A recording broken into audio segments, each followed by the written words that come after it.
Which means my subscription has gone down. Let me re-up that real quick. And we're still waiting on a couple, but thought we'd get started. Welcome everybody to the playground. I'm Pixie Phoenix, variety streamer here on Twitch. Tonight, we're having our weekly Vampire the Masquerade session 46 we're up to. I'm joined tonight by Nox Storyteller, Zack, who plays Vic. This happens to be my husband. It's okay. We're waiting on two other members of the coterie, but thought we would just get started. Say hi. Let chat know that we love to hear from you, and we do try to respond as much as possible.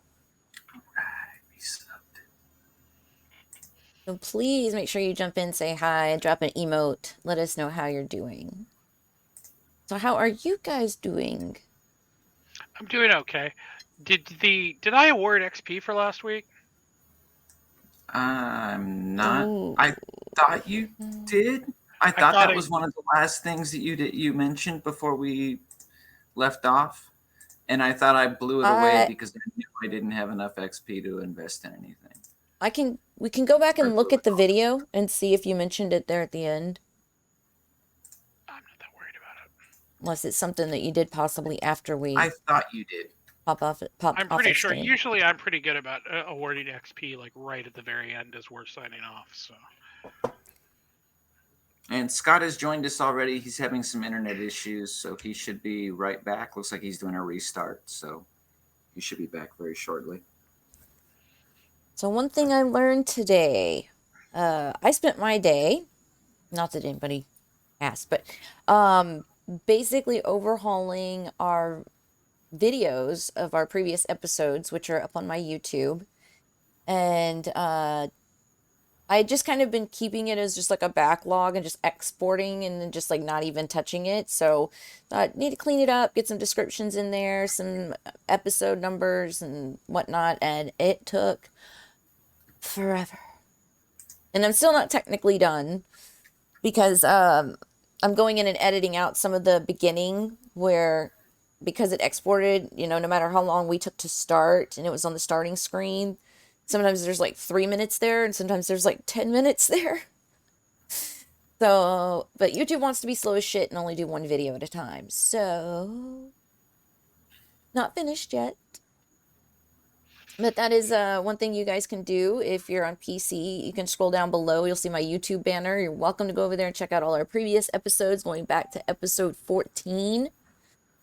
Of which, doing that today made us realize that we as a coterie have been together over a year now.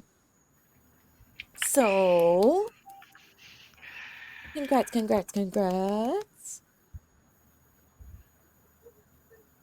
Yeah, Skot said he restarted. Everything's still super slow for him. Well, his browser, I mean, because if everything is still slow, then it could just be he needs a PC restart, which sucks. But oh, is he having weather issues? No. He says not. No weather.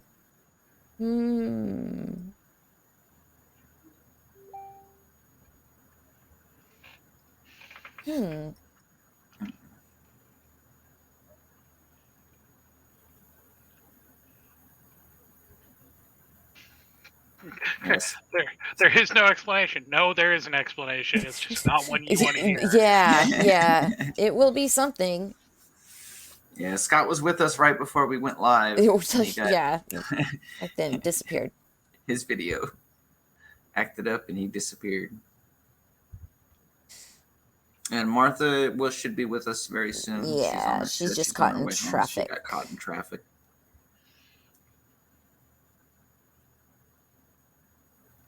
See if we've got... I don't know. I'm sorry, Skot. If we were there, we would fix it for you. Yeah, I have no idea. Did you hear the good news? I say sarcastically. Oh, about Austin? Austin's under a boil water notice for likely the next 4 more days. That's why we're drinking lots of bottled and boiled water. I was gonna say that's not terrible. It is when you can't wash dishes, because our dishwasher definitely doesn't get above. Yeah, it's super old. It doesn't have a required. sanitizing setting. It doesn't have any of that shit. So when you can't wash dishes, it does suck because you can't really cook anything because you can't wash the dishes. There's Bearden with the lurk. We had a fun stream today. I really, really, really want to get the game he's playing. Let me put the shout out so I can remember the name of it. It's a really cool D&D based game. I hate typing with this. Cast on. Wilder Myth. Or Wildermyth, whatever. But yeah, it's a really fun looking game, and I think he's gonna try to do some kind of co-op night or something. So I've put it in my wish list. So we'll see. We'll see. It's a Skot! It's a Skot! I have no explanation for that, except that it's the same typical shitty timing of the universe. And because as I was waiting for my computer to act normal, my virus protection popped up and said 6 issues detected. So I think my virus protection was running a scan that I didn't tell it to run. Yeah. Hey, you know what? I can tell you for a fact that about 50% of our issues in the past month working for the VA have been due to McAfee. Yeah, I don't have McAfee, but it just confused me because I've tried to set, I have a Vera. I've tried to set it up to only scan when I tell it to, and yet it seems like it scans multiple times a day, where it interrupts my performance. Yeah, unfortunately with the VA, because it's like a big corporate thing, we don't get to decide when they scan or not, and they run logs all of the time. There are always logs going up. And the latest thing we had issues with was they pushed an update that started printing the logs so much that it ran up all the disk space on all the computers VA wide on all the Linux. So it shut just about every Linux system down in the VA because the McAfee was running so far. It was just writing logs all over the place. Dear Lord. Yeah, it just bugs the hell out of me because I've had this Avira now forever, and I don't really like it. But I'm sure, as you probably know this, Zach, because this was news to me, but it makes sense in retrospect. It's not that easy to delete a virus protection program off their computer. You can't just remove it. They just bolt that shit down. It's as hard to remove as a virus, which is ironic. Yeah, the virus protection program is just as hard to remove as the viruses that they're made to remove. Well, anyway, so that really pisses me off just because I have tried, I've gone through all of the options. I've tried so hard to basically set it so that it only scans when I tell it to, and yet it still does this. And it doesn't do it when my computer is like asleep. It does it when I wake it up. So it's like, oh, I'm back at my computer and I want to do something, but hey, my virus protection decided it's going to take up all of my processing right now and do something else. I hate to say it, but have you Googled like ways to change the settings that might not be quite as obvious? Because there's a lot of times I can go looking for a setting and I think it should be right there. And I end up Googling it and I'm like, it's where? I have to go here, there, click on 12 things. What? We can even take it offline, Scott, but like you let me know what antivirus software you have and I'll try and look up some good removal. And the funny thing is, I had a friend of mine who, I don't talk to her anymore, but she was big into computers and she's the one who recommended it. And she and I did like a little Zoom desk sharing thing. And she basically took me through all of these options because there are a shit ton of them. But I have gone through and tried to get it to stop doing this multiple scans every day thing. And I can't seem to figure out how to get it to stop. And it's annoying as hell. But anyway. Sorry. It just says it ran an update 43 minutes ago. So I don't know what the hell that is. Dear Lord. Anyway, we can move on. All right. We're ready to get started. While we're I can at least waiting do a for... recap, yeah. So, a recap. That's not going to be short. So, 3 sessions ago,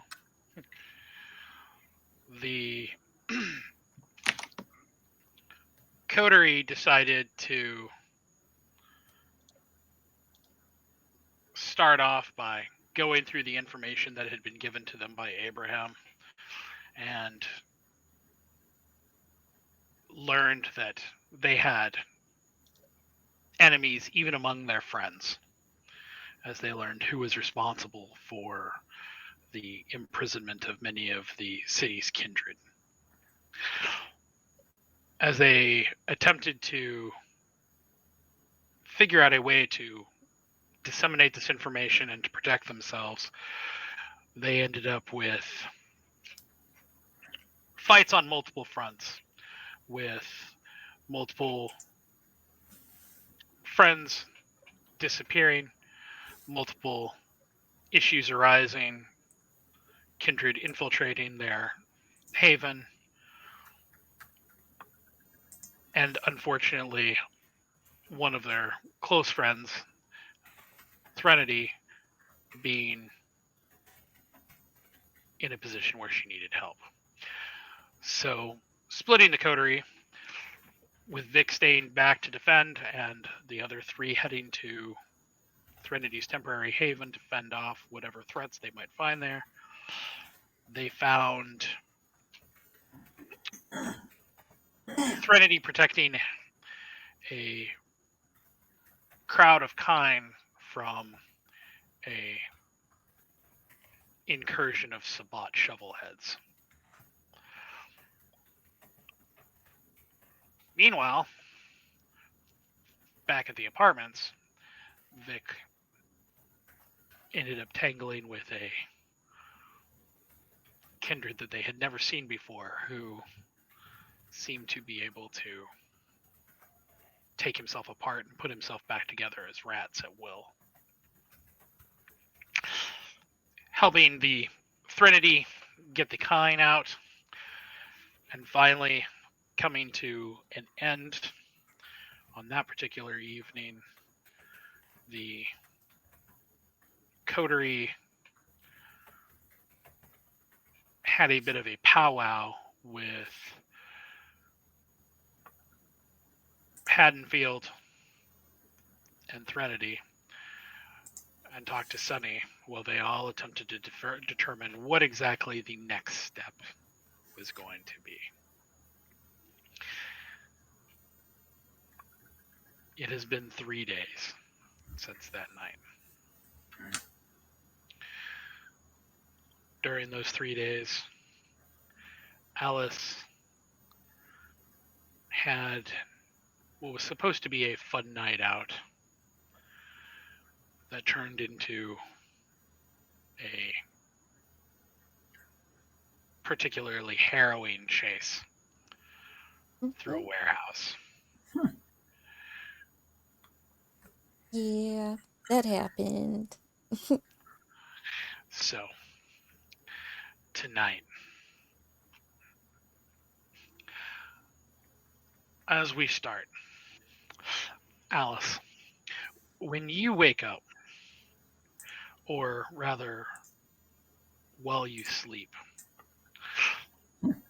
you do not sleep the dreamless sleep that so many other kindred do. When you close your eyes to fall into that void, instead, you find yourself walking along the shores of a river. The sky above you is covered in clouds that are hued orange, as if there are fires in the distance that are roaring and large. You feel a pull And as you walk along the banks of this river, you see varying creatures, both water-dwelling and land-dwelling, that have washed up upon the shore, dead. Fish, alligators, cats, dogs, the occasional person, a bear. But as you continue down the river, you find in the distance, you see a lighthouse. It's not a particularly tall lighthouse, it's a river lighthouse. But even from here, there is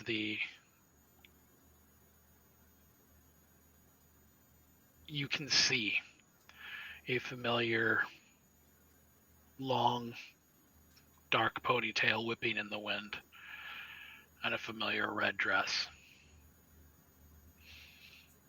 standing on the top of the lighthouse. And it almost feels like this is calling to you. You awake with a start. When you wake up,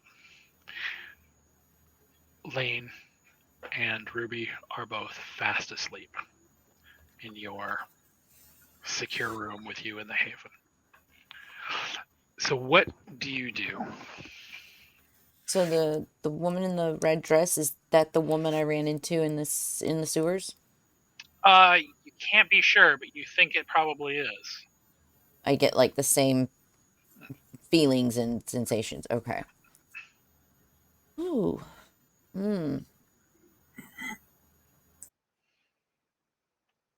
Trying to think if there's any business I need to take care of before.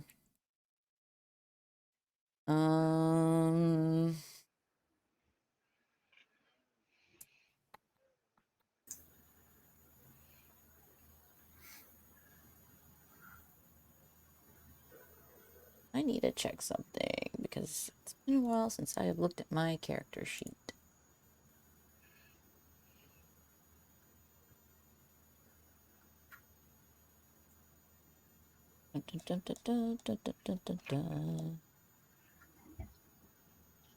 Unseen permission.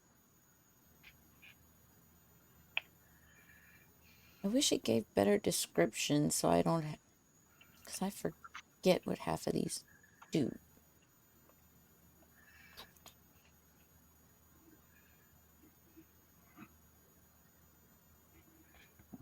Yeah, I'm gonna have to make myself a cheat sheet. Lol. Not right now, but I don't think I have anything that would help in the moment. I'm just, being the, excuse me, kind of the mystical type. I didn't know if there was something that would help me with my own dreams or something like that. A cult? I don't know. This is a guess for me. I don't know. That'd be the only thing I could think of. But... Would I be able to roll a cult to... I'm guessing it would be occult and maybe insight for if this dream sounds or seems like anything I have read about with my occult knowledge. Or even this kind of thing happening in real life somewhere that's been recorded. So those would be two separate inquiries that you would be wanting to make, because one of those is trying to scan your occult knowledge and one is trying to scan your real world knowledge. Okay. So what I would say, if you want to do, if you're wanting to do your occult knowledge, you would be rolling your intelligence and occult, which would be 3. Where's my intelligence?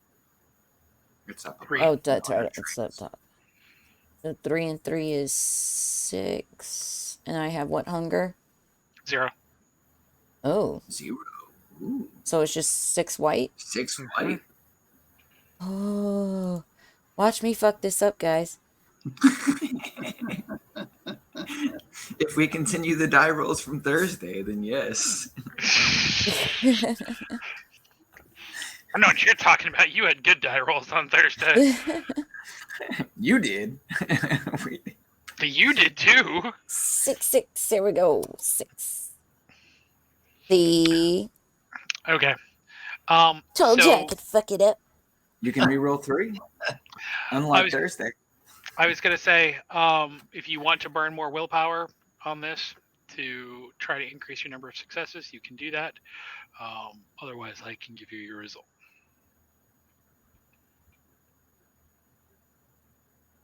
And I have what? 4 willpower? You do have 4 willpower.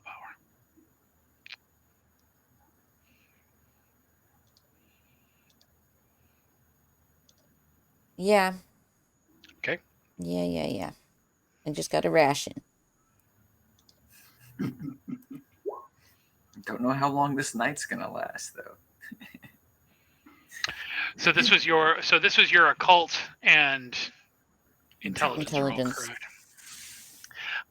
So what your dream, just looking at the information that you have available to you don't recall anything that stands out particularly about the location. However, the woman, the general figure thereof, sounds to you like there are perhaps some Bahari myths that you have pursued or have read about in the past, things that are would be considered more religious rather than occultish, if that makes any sense.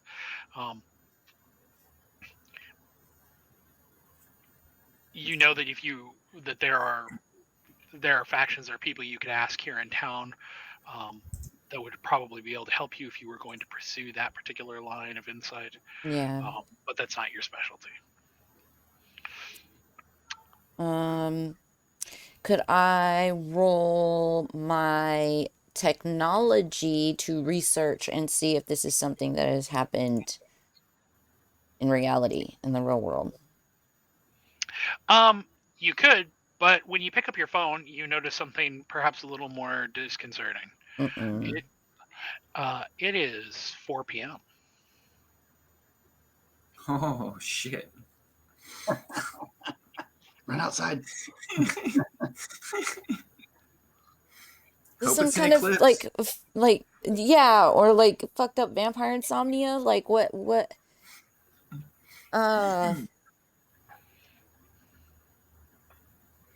Yeah, I should have gathered that when you said those two were still asleep. I just assumed they were partying.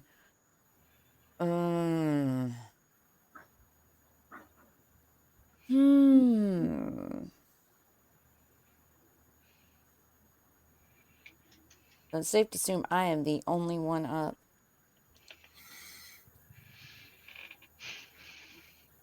Some of the ghouls might be up. Moira's likely up. You could wake up Ruby. Technically, she's a daywalker. She's, That is true. I know, but my first question is, why? And I don't think anybody there could give me that answer. It's like, okay.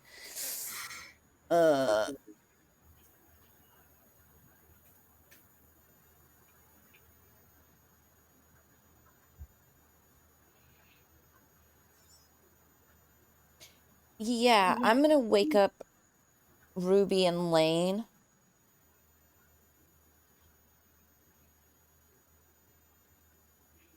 Because I want them to go ahead and see if they can. Romano's a ghoul, right? Mm-hmm. Yeah, I want to go ahead and wake up Ruby and Lane, and I'm gonna see if they can find Romano and maybe kind of walk our building and see if something is up. I'm wondering if this is some kind of premonition that woke me at this point. So when you wake up Ruby and Lane, Ruby is kind of shocked. She, wakes up, kind of cuddles into you, and she's kind of like, "Oh, hi." Lane, on the other hand, is like, "We've only been asleep for a couple hours. I have a couple more hours to go."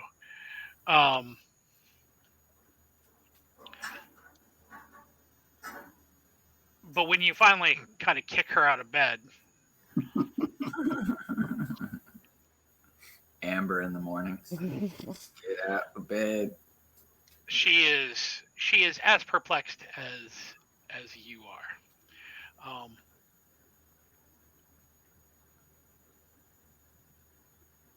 Ruby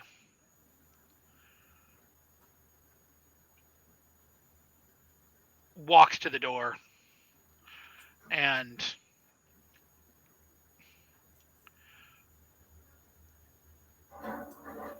rather flippantly opens it without taking any precautions.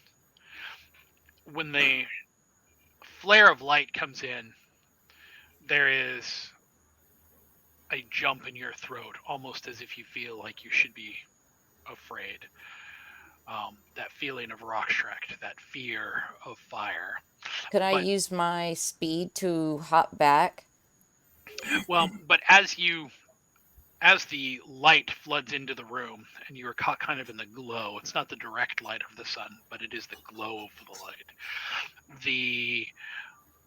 You notice that even though it is hot, it feels burning hot to you. It feels like this should be painful. It is closer and more akin to what one would expect to be like putting your hand near an open flame, not actually setting yourself on fire. Okay.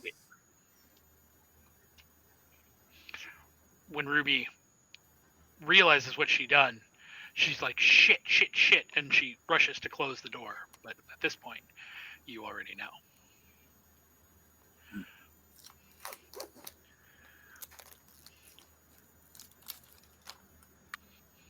So what are you going to do? So I've been exposed, but I have not gone up in flames.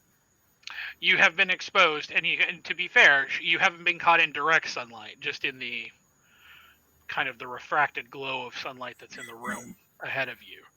And it still feels hot to you, but it doesn't feel like you know it should. Yeah, well, of course I'm gonna, back the fuck up away from that and ask her to shut the goddamn door.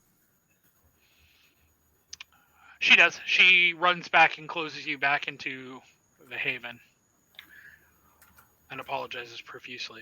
But at this point, Lane is already kind of wide-eyed at you and is like, why aren't you a little crispy?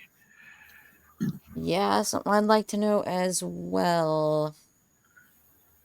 But I was already in need of some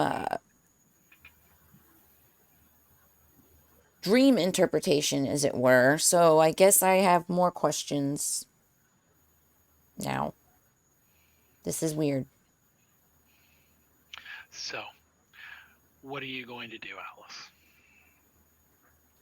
Alice?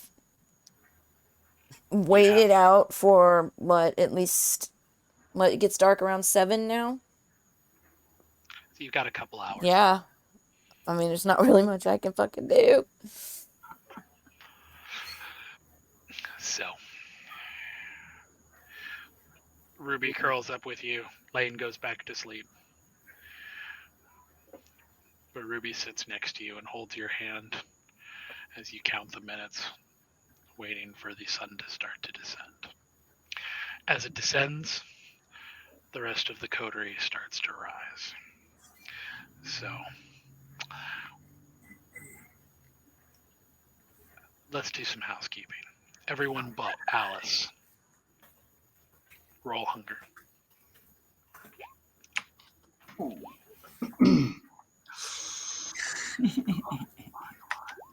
We're all hungry. Man. Ooh, you're in trouble. Awesome. Man. That was great. Everybody waking up a little cranky today. We're all mad at Al because she's not hungry. What do you mean you're not hungry? Fuck this shit. So I'm gonna eat for the both of us. Idaho, you wake up.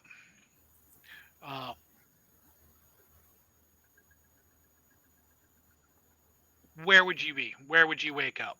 What is your first? It's been 3 days since everything has gone down and things have settled a little bit and been quiet the last couple of nights. Where would you be? I mean, any number of I'm assuming I've got like about 4 or 5 places that I go to because I can't rest in the same Right. place, Right. so I would just one of them is off the map, 10 toes, depending on cop. Yeah. I mean, the cops didn't stay there 24/7.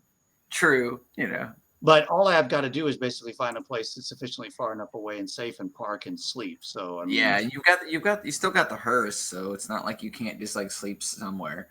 that's typically. I mean, even I imagined at Idaho, even when he used 10 toes, he just pulled inside the gate and Just slept in the hearse. Yeah. So wherever I happen to be, just doing my normal thing. Okay. Checking to make sure nobody slipped me any damn messages while I was sleeping, and checking on my dog, and then heading to the apartments. Okay. So no messages. Vic, how are you starting your evening? I would assume, well, depending on how Haddonfield and everyone else is doing, all the patients in the conference room, I would either be in the conference room if I felt they still needed care, or I would be in my room if I felt they were well enough to be okay on their own. But so all of the humans have been relocated to a hotel. okay, so that is still, they are still there. With regard to the kindred in your care who have been damaged in some way, shape, or form, Haddonfield has healed his wounds enough that he is able to be ambulatory. He's not, the giant gaping hole in his chest is basically healed up. There's a little bit of scar tissue there, but he is healed enough that now he is kind of wandering around and dressed. Threnody, on the other hand, is still without the use of her legs. The damage that she was incurred from that spear is taking. If I knew she was unable to defend herself, then I would probably have slept somewhere close to her, or had her in my room or something, so that she was at least with me. Okay, so you're saying you would have put her up in your apartment? If she was the only one that needed intensive care like that, then yeah, I probably would have relocated her to my apartment. Well, no, she is most like she's like, it hurts to move her, so I think it would make more sense for you to stay up there. That's fine. I can stay in the conference room too if moving her is going to be an issue. Well, but the other immobile person you have is Noel, who is still deep in torpor and is. Then yeah, I probably would have slept in the conference room somewhere, put up a cot or put up something just so I could sleep and keep both of them protected. Okay. Side note. Sure. What's the status of Ruby's injuries? Ruby's injuries are,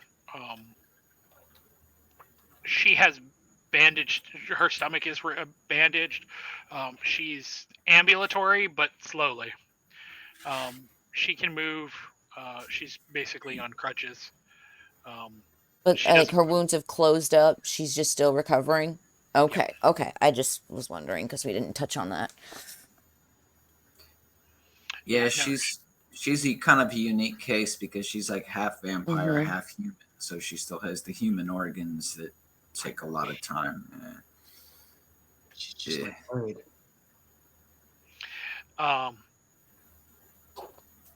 So yes, so she is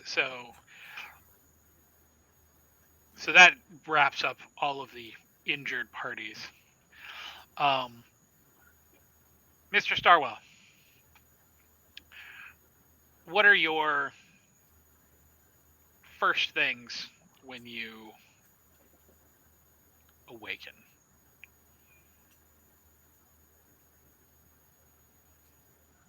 That was weird. Knowing that I'm hungry, and like understanding that I'm under assault, checking the messages, specifically looking for something from a few people who had disappeared recently from the world. You don't have any messages from any of those people. You do have a message from, not from the lady herself, but from a gentleman who is calling on behalf of Victoria, who is inquiring as to how you are doing and sending well wishes, and that she is worried about you. Worried my ass. Just worried about her. I say to myself. I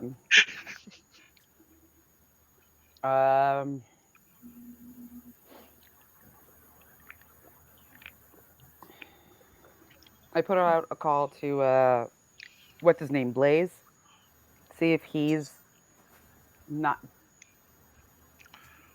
avoiding. Slade. Yeah, Slade. Thank you.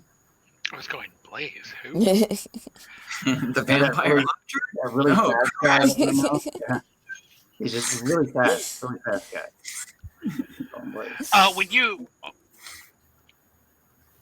When you call Slade picks up, and he's like, "Hey, boss man." He's like, "It's been a few days." Yeah, haven't seen you around, or he's like, we were just at the club the other night. What, like a week ago? No, Sorry, Meta. He was like, it was just the other night. We were all hanging out. We were talking to Ruby. We were all, just kind of hanging out, and then, and then your girl came over, and we thought we were gonna have some drinks with her, and kind of maybe, do a thing, maybe have a thing. We didn't know, and then all of a sudden, there was somebody else who showed up, and she walked out. I mean, I know it was a empty night, but she was like, she was there, then she wasn't, and then, and then we were all hanging out and talking, and then all of a sudden, it's the end of the night, and then, Ruby limps off and drives off all fast. We were all kind of concerned, and everything okay, boss lady? Everything going all right? Is she all right? Is she, what's going on with that? What happened with our bartender? Am I completely lost? What the fuck is he talking about? None of this is familiar. Are we there? I'm asking this Meta. Okay. This would have been the events of Alice's solo, which finally occurred in that 3-day period. Since it should have happened like a month ago, but since one night lasted for weeks. Yes. 3-4 weeks. And this happened before. So Alice's solo happened before our play. It happened before in the timeline. So in real world chronology, Alice's solo happened before the events of the last 3 sessions that the group had together. But in game chronology, Alice's solo happened between. So in game chronology, would Alice's night be like 5 nights ago? 3 nights ago? It would have been like 9.5 ago. It would have been like 9 before it was. All right. Well, in fact, we can even say it was, because there's been 3 days since, we can actually say it was last night. What he's talking about? Mm-hmm. It was last night that we were hanging out with him? That he was hanging out at the club, and Alice got pulled away. Ah. Okay, I didn't know that. I'm so sorry. No worries. I mean, would it be prudent to give a very quick, if possible, summary of what happened just for viewers that aren't kind of understanding what's happened? So, funny enough, in order to go back, so the events of Alice's solo actually happened before session 42. So it's actually been over a month ago since this happened. It was literally last year. Yeah.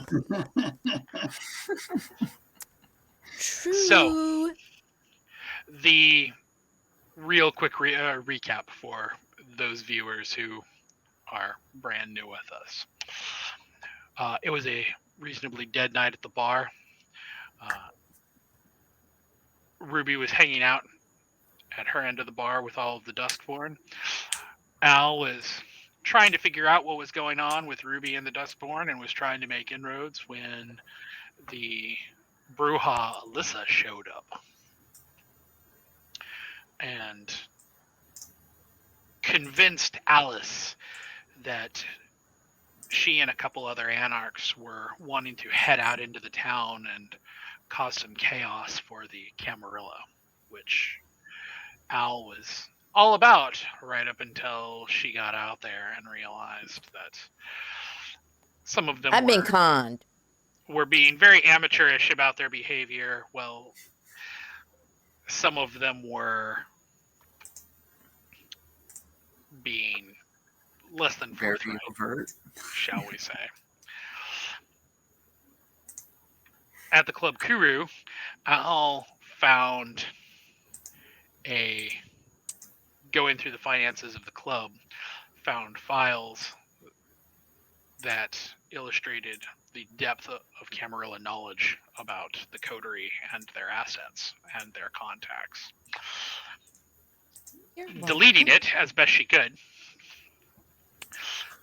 the new group of kindred that she was with more or less kidnapped a Camarilla vampire and took it out to the warehouse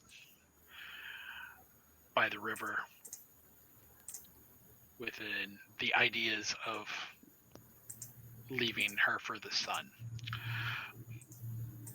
That unfortunately went very, very sideways when they realized there was a much larger shark in the water, and Shaw started dispatching them left and right. Nice. Running as fast as she could from Shaw, Alice found herself in an unknown wash in a place she didn't know, confronted by a very, very powerful kindred who seemed to be able to read her thoughts and knew many details about things that were going on in the city. Sending Alice on, she was able to reunite with Robin the contractor, who had somehow gotten sucked up into this awful night. Well, that in my defense, Alice's defense, I had no intention of really hanging out with them until they metaphorically, sunk their fangs into her and talked her into this night out with them. And of course, for me, it was more like, that's our human. You can't just take our human. So it was more of go along, for the ride to keep an eye on her, and then shit went every which way sideways. Somebody should probably check in on Robin. It's been a minute. So it's been a night. So that was what happened a month ago last night.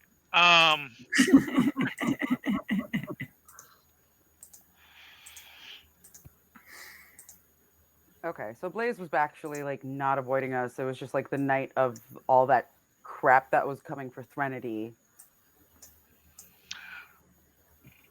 Well, Slade was Blaze, definitely... sorry, Blaze. That's his new name now, as far as I'm Yeah. concerned. Just because he's a redhead, Jesus Christ. I played way too much Street Fighter. Capcom. So Slade, Suck it straight. he wasn't. He doesn't know what you're, or is not being forthcoming, shall we say, when talking about avoiding. He's just like, I was at your club last night. I don't know what you're talking about.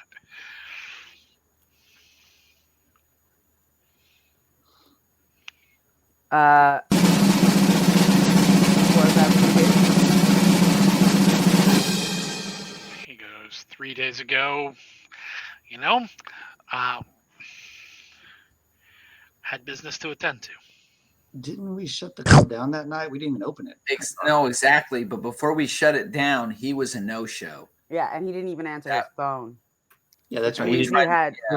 Well, I mean, I would expect a no-show just because we shut it down early. I mean, but for him not to answer his phone, I forgot about that. Okay, sorry.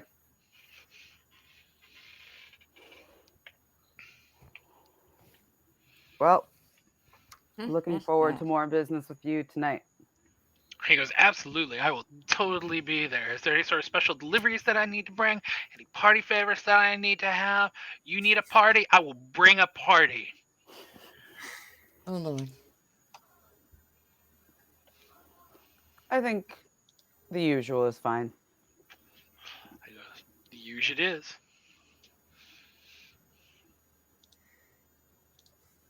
All right. Then I hang up. I'm like, all right.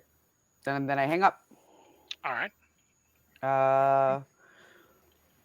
I get dressed and head up to check on our wounded. See how Vic is doing. I mean, yeah, Vic is doing. All right. So circling all the way back, what would you, now that the sun has gone down, what would you be doing? I would first things first check in with Michael. So Okay. where would Michael be located at this point?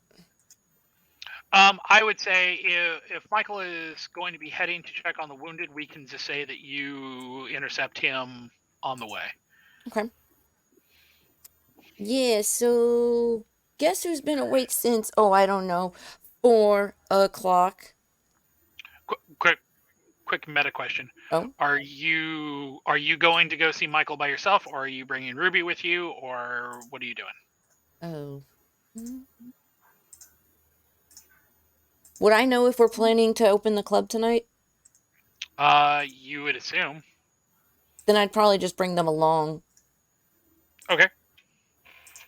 Have them in tow.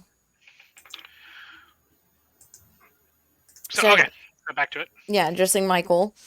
Yeah. So somebody had weird dreams and has been up since 4 p.m., nearly getting herself killed. Lane grumbles and is like, I went to sleep at 2. This is the longest day ever. Somebody well, as you didn't have in- to experience the near flames of Mordor. Wait. Al, you didn't. You woke up early? Oh yeah, like 4 o'clock. And it wasn't like normal nothingness sleep as some of us are wont to do. I had some weird ass dreams, and I was hoping to consult you on your network of contacts if you know of anyone that might be good at dream interpretation. I am checking. What the hell happened to this? That was Noel's specialty. Yeah. But isn't No, I she can't- still like completely in torpor? Oh, Oh yeah. yeah, she doesn't even. Is the one in she doesn't torpor. have. Threnodi's the doesn't one have that's 3 okay. Yeah, I was gonna say Noel doesn't have arms or one leg or a jaw, so she's not gonna be interpreting much. 1 second, guys. I'm gonna have to refresh because I can't open anything. Oh, okay. That was the reason I laughed when Scott said, well, that was Noel's specialty. I mean, she's gone for a while. Oh yeah, I mean, it wasn't her specialty. I just said that because I know she's in such a state. I mean, is her head even connected? I guess it is. But Well, Yeah. you know what they call a Guy with no arms and no legs laying on the floor. Matt. Bats. Guy with no arms and no legs that floats. When he gets in a swimming pool, they call him Bob. What if you hang him on the wall? Then his name is Art. Nice. Nice. I hadn't heard that one. Throw him in a bucket. His name is Phil. Getting those dad jokes in. Come on, Chad. Hit me with them dad jokes. We'll get our Michael back here in a second. And like everybody having issues with Roll20 tonight. Hello, guys. Let's see if I can open my freaking character sheet. Welcome back. Thank you. Apparently, no. You missed us hitting the bingo card for people with no arms and legs. That's exactly what we were doing. I'm not sure that that's the fetish we were going after. But... Fish bingo. I'm all about those multiple amputees. Well, if needs be. That's so weird. I know. I can open Pixies, but I can't open mine. That is exceptional. Wow. What?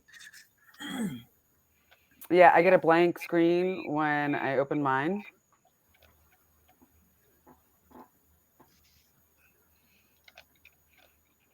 I can open it for you. What are you looking for? Yeah. My occult and knowledge options. For occult, you have 1 point in occult. What are you attempting to do?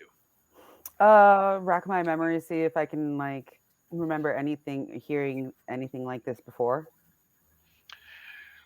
So on my 100 past years. So just to clarify, Alice, have you taken the time to describe everything to Michael, or? Yeah, I would have gone into some depth. I mean, have you? Okay, so Michael's a confidant. What I was asking was, have you told Michael about everything that happened the previous night, or are you just telling Michael about the dream? The previous night, meaning my adventures with Shaw? Yeah. Oh, well, I imagine that would be a group discussion. Okay. So I guess the way the conversation would go is explain the dream, the waking up at 4 p.m., asking if there are contacts for this kind of thing. And then also, by the way, we need to call a staff meeting because some crazy ass shit with Shaw went down. And I'll let that little sprinkle of knowing it's about Shaw spurn Michael to get everybody's asses here. Okay, so Michael, the roll for occult here, you're going to be rolling your occult and your intelligence. So 3, 1, so 2 and 2.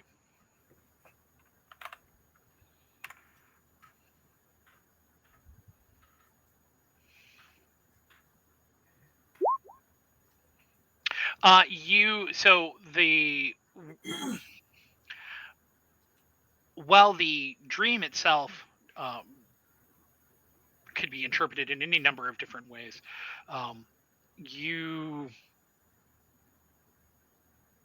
there are multiple ways in which the lighthouse could be interpreted, up to and including the fact that the lighthouse is the club itself.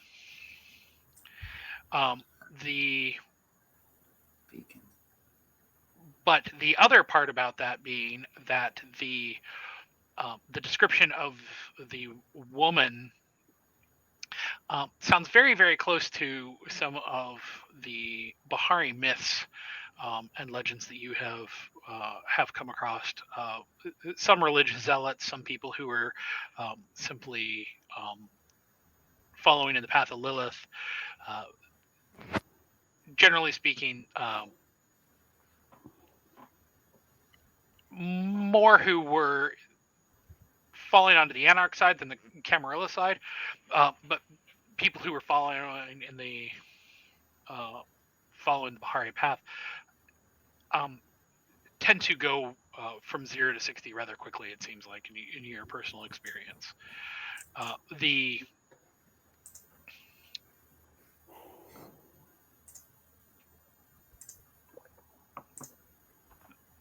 you can think of perhaps a couple different contacts that might be able to point you to anybody who is affiliated with that. Sabine might have some information on Bahari. Sunny might have some information on Bahari. Nawal, if she was alive, would probably be a large. If she was out of torpor. But I will also say this: the lighthouse that Al tells you about sounds like it could be any of a number of lighthouses that are along the river here in Philadelphia. Okay. I share the thing about the information about the lighthouses with Al and Ruby and Lane, and I say, let's go up to the conference room, check on like our patients and our the rest of our coterie, and then I guess I text Sunny and Sabine and say, need a few questions. Need a few answers regarding some Bahari. So this would be the point when everybody joins together. Reunited and it feels so good. So just some clarifying questions to kind of set the scene. Are you all which conference room are you meeting in? Are you meeting in the conference room where Victor is watching over Threnody and Haddonfield and Nawal? Okay. So then the other question is, who is invited to this little soiree?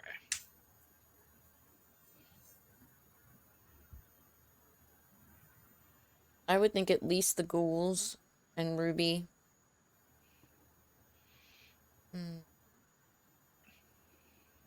Definitely Maybe the Threnody. Tremere. The Tremere too. Well, Threnodi's Kind in of the an room all already. hands on deck situation. I mean, it is Shaw after all. Okay, so you're inviting all of the ghouls. Does that, I guess, even though he's not a ghoul, I guess, are you also including Harvey?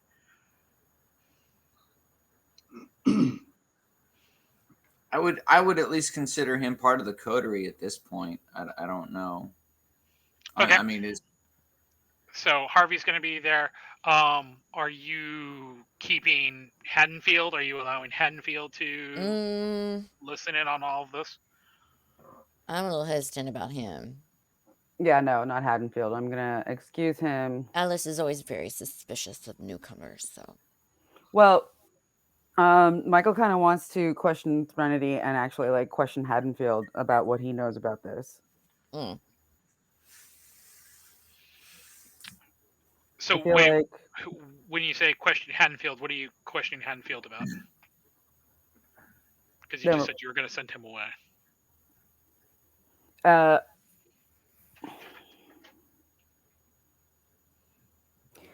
didn't like really want to send him away. I particularly, I kind of thought to keep him around, just so we could like question him about it. But I'd rather like bring everything up after with him. Okay, so then he will say, for the sake of argument, that he goes to the club. That you send him away and he's in the club. I'm gonna set him up in the VIP room and have somebody set him up with a date. Okay, so all of the ghouls. Who is going to go request the presence of the Tremere? I guess Idaho or Vic, since they're closer. Once other people show up, and I know I'm not alone here in the conference room with everybody, I don't mind getting the Tremere. I can go get him. Okay, so Vic, when you head upstairs and you knock on the door, Jean-Baptiste answers and says, "It is a more peaceful evening than the last time that we spoke with you. That it is. He says, "Is there something that we can do for you?" It looks like Michael's requested presence, so kind of an all hands on deck thing at the conference room. So he says, Samuel, Eugene, and Marie are currently in the middle of something, but he says, I can certainly join. I'd appreciate it. Thank you. So Jean-Baptiste comes down.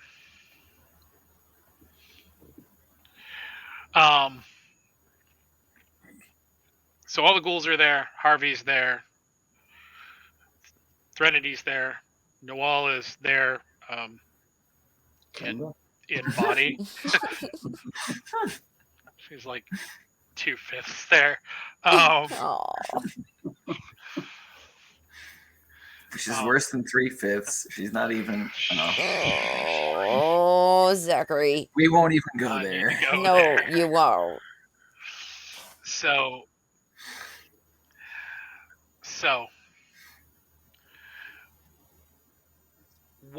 how do you start this meeting?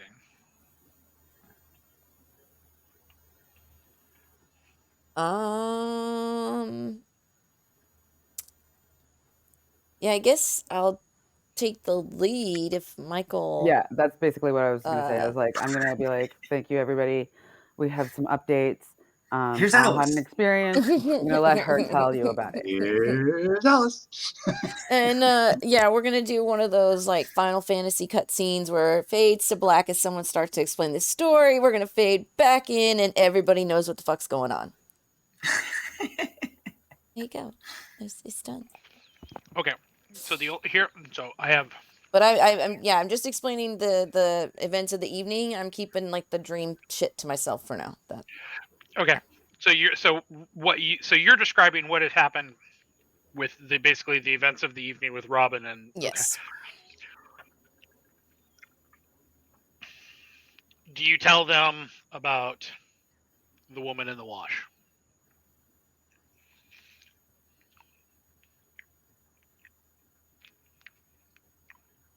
Yeah, I mean, I'm not one to hide my crazy, so even if they think I'm just a fucking lunatic, I don't really care.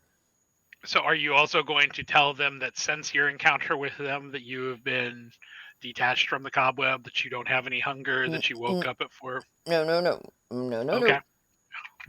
That part. we can say we ran into somebody, not that we hooked up with somebody. Yeah. I don't hide anything except all that stuff I'm hiding. I'm an open book, except those like pages that are folded together and like yeah. But not dog-eared. We do not dog-ear books. Just people. So bingo. So we'll okay.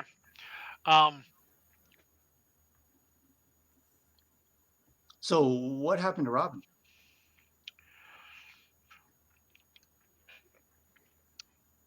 So I'm actually trying to remember. So at the very end of the night, Robin was horribly traumatized. Yeah, but I think in one piece. Was still in one piece. Can't be said for some of the others. And was able to be picked up by when Ruby came to rescue you and Robin. Mm-hmm. So Robin is a little worse for wear, on a psychological side, and has probably seen some things that she can't really understand and probably shouldn't know. Is she at her apartment? Or let me ask this: is she at the apartments where we are right now? No, she doesn't. She doesn't live there. I know. I meant like, was she brought back after the traumatic events and deposited in one of our apartments? No, not at the apartments. No. If she is anywhere right now, she's probably at her bar. Wow, if she hasn't called in. Yeah, we should probably flashy thing her or something. I Or ghoul her. oh God. I mean, we can just like check in at the bar and see if she showed up today, just so we know if she's around. And I or got the not. whole memory wipe thing and majigger to test. Yeah, You know, it's been yeah. within the last 24 hours. So You're the flashy thing. That's what I meant by that. oh Yeah. okay. My MIB move. Yeah.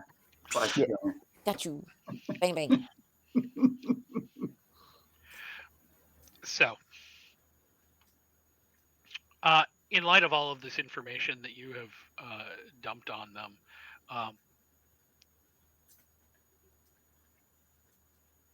like everybody is just kind of like slack-jawed. Everybody's kind of like, yeah, everybody's kind of like, So. Shaw again. Eventually, the shock of that is going to wear off, or it's going to be like, okay, Shaw again.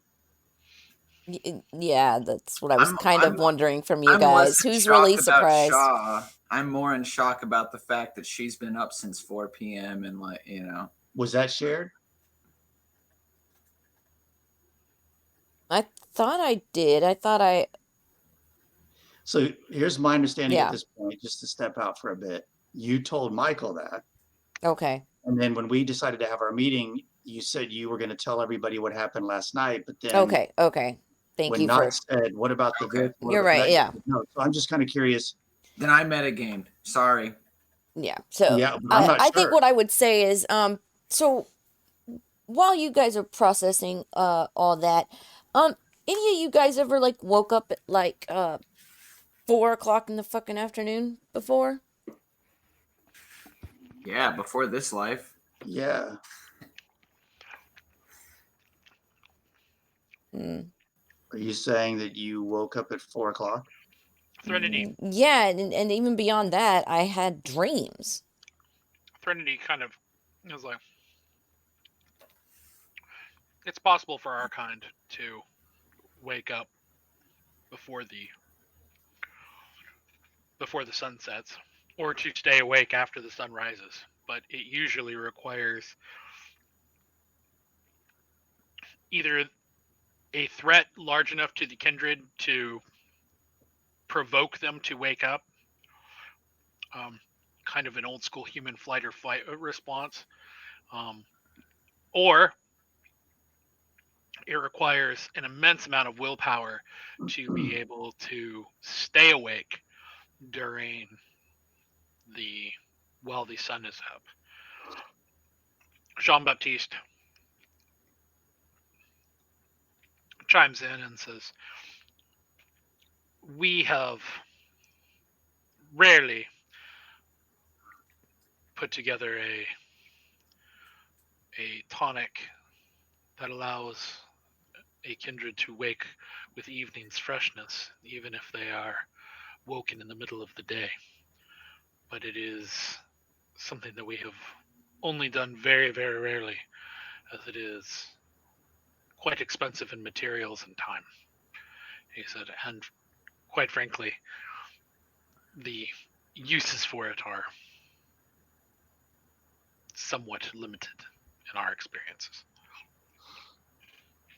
If it's that much in resources and time, I doubt someone would be willing to do that much just to like spring a surprise on you. Like it really seems like there's some other explanation than what the Tremere have been able to accomplish on their own. Like it seems like something else is behind the scenes. Jean-Baptiste nods and he says, and our tonic does not offer any sort of protections or any sort of warding against the light of the sun. Waking during the day poses all of the same threats that it does as the sun does for any other kindred. So again, as we said, we have done it before when there was things that needed to be done, experiments that needed to be tended to during the middle of the day, or certain things that needed to be done or taken care of when the sun was out that couldn't be done during that night. He said, but the again, it seems such a waste for very limited movement activity. Well, that is something that Ruby also was gifted. And I say, I gesture Ruby to tell her what the rest part of it is. Ruby very sheepishly admits to being a daywalker,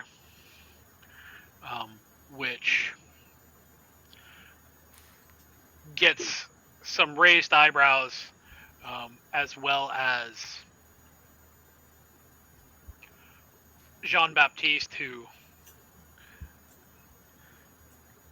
kind of sidles up next to her and is like, I would be very interested to see your blood.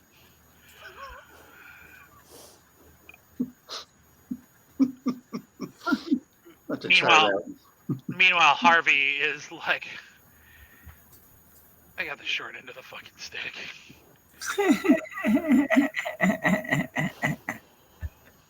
It still is a key point that Ruby woke up without will, with dreams without intending it. Alice. I mean, sorry, Alice. Okay. Thank you. Alice woke up without using her will, without intention, and was able to survive an exposure to sunlight with minimal effects. What could this possibly mean?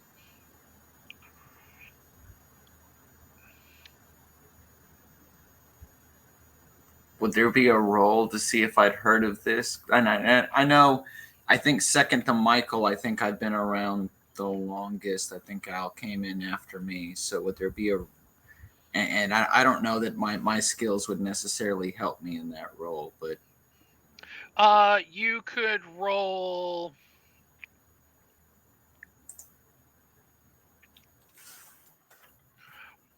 We'll say roll intelligence and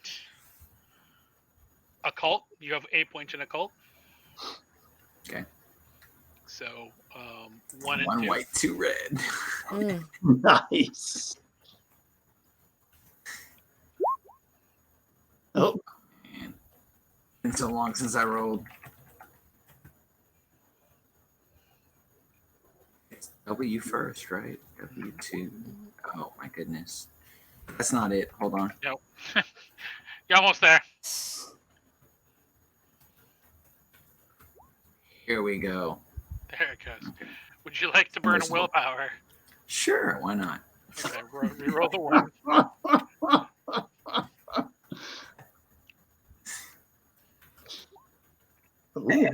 Nice. So you know that certain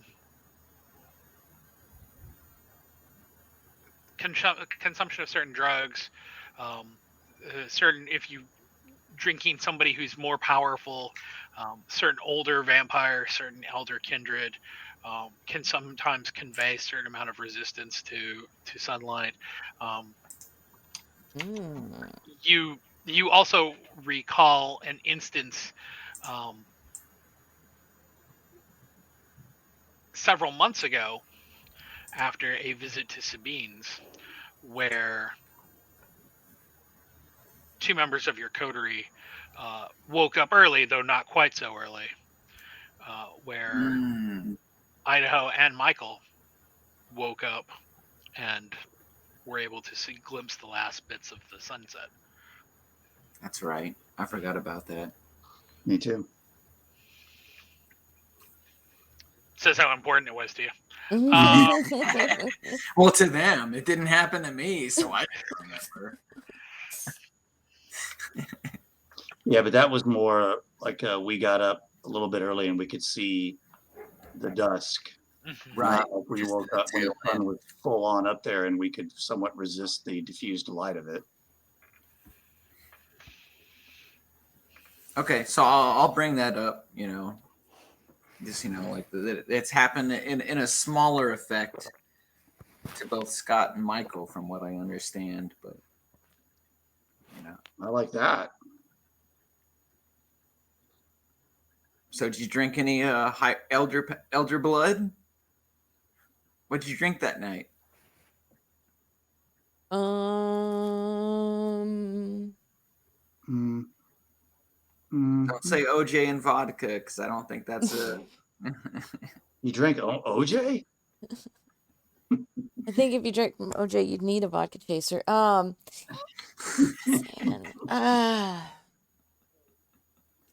trying to remember because I'm blanking right now. But when I met her in the sewer, she's the one that satisfied my hunger, right? In a manner of speaking, yes.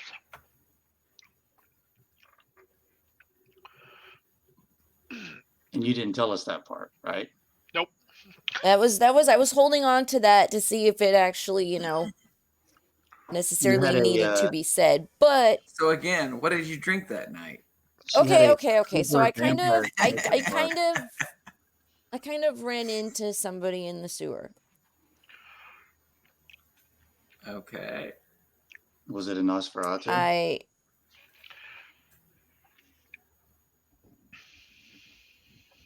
I'm trying to remember. Could I even discern her clan? Or I just realized she was just very powerful. You have no idea. Yeah. But yeah, I would basically ran into her and let's just say things in my head have been much quieter. And at hearing all of this, would the Tremere seem interested or? Jean-Baptiste is definitely studying you, but it's Threnody who kind of perks up and is like, "What do you mean quieter?" Like, being a Malkavian has its ups and downs, usually at the same time in my head, and it just hasn't since meeting her. Threnody kind of thinks on it for a second. She goes,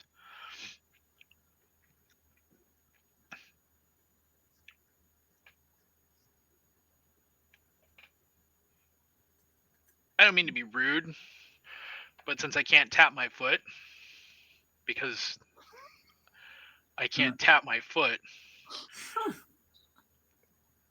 she says, "the tall woman, interesting, sure, something to a mystery to look into." She says, "Shaw, what?" She says, "So he just killed all of these other kindred and let you go?" I wouldn't say let me go. There was plenty of other prey to go after at the time. I just did my best to run and not look back. Duh. It's Shaw. I'm not gonna go up against him.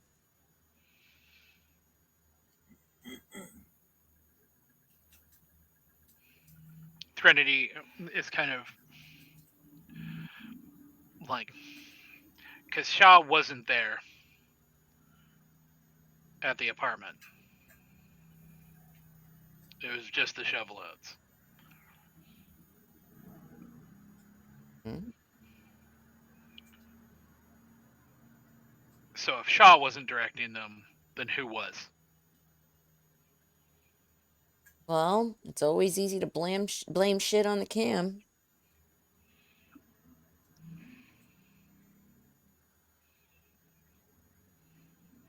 Pardon me, since I'm still kind of new to this whole thing, but I'm assuming you guys feel confident in your assessment that those attackers were made by a Sabbat.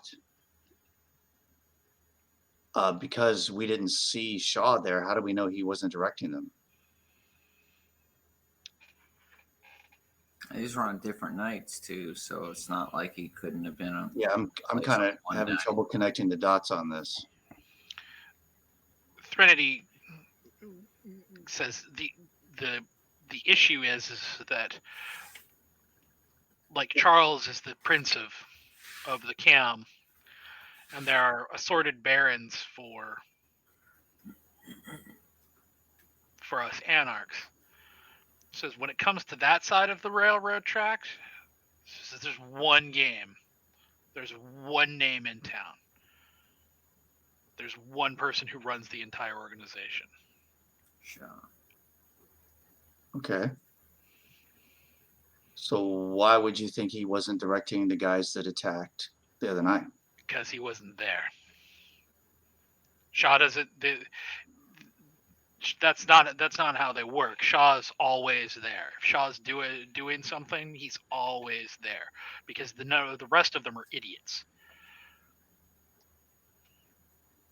He's the only one to give the organization to follow through. Which means that if Shaw wasn't there, then it means now we've got a problem. Because it means that somebody else is moving in on his territory, which means that we've got more Sabbat here than we thought. Okay, I'm having a little trouble deciding how to RP this and how to not metagame it because I'm still really confused. So since I'm confused, I'll assume Idaho is confused. If you don't know, and I'm not trying to be disrespectful here, but if you don't know who was controlling the Sabbat, how do you know it wasn't Shaw? How do you know he wasn't there? She goes, I certainly didn't see him. Did you guys see him? Why do we have That's to? kind of a dumb It's- question, isn't it? Why do we have to see him for him to be controlling the? Because I think he's too proud to not show his face if he's involved. That doesn't mean he can't. Okay, It doesn't mean he All right. can't. It just Like means it's very, we're like talking like like- Duke Wellington. He's involved in it's this shit. very unlike him to okay.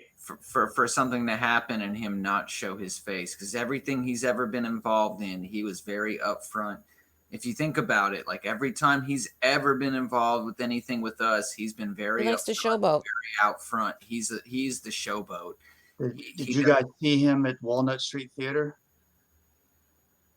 Yes, you guys did. Yes, see him at 12. afterwards. Yeah, when we were leaving, he was the one that was coming and wrecking the house. Okay. I mean, all right. He was the reason we left so quickly. He, in fact, for those people who saw it, he would have been the reason why Thomas is no longer the keeper of Elysium, as he dispatched Thomas in a particularly grotesque and gory way. Okay, so because we didn't see him, we're assuming that means he wasn't controlling them, which means there's another Sabbat who was controlling them. So I guess more Sabbat is not necessarily a good thing, but more problems for Shaw is good for us, right? Competition. Yeah, Threnody nods and says, I mean, yeah, competition's always, I mean, at least in this particular case, that's a good thing if you think about it from that angle. She goes, I don't know that I would consider more cockroaches to ever be a good thing, but I guess there's a silver lining here. Well, if they work together, no, but if they eat each other to a point of weakness where we can step on them, then yeah, it was great. Kind of too early to tell at this point. I think we're just finding out about him, though. Indeed.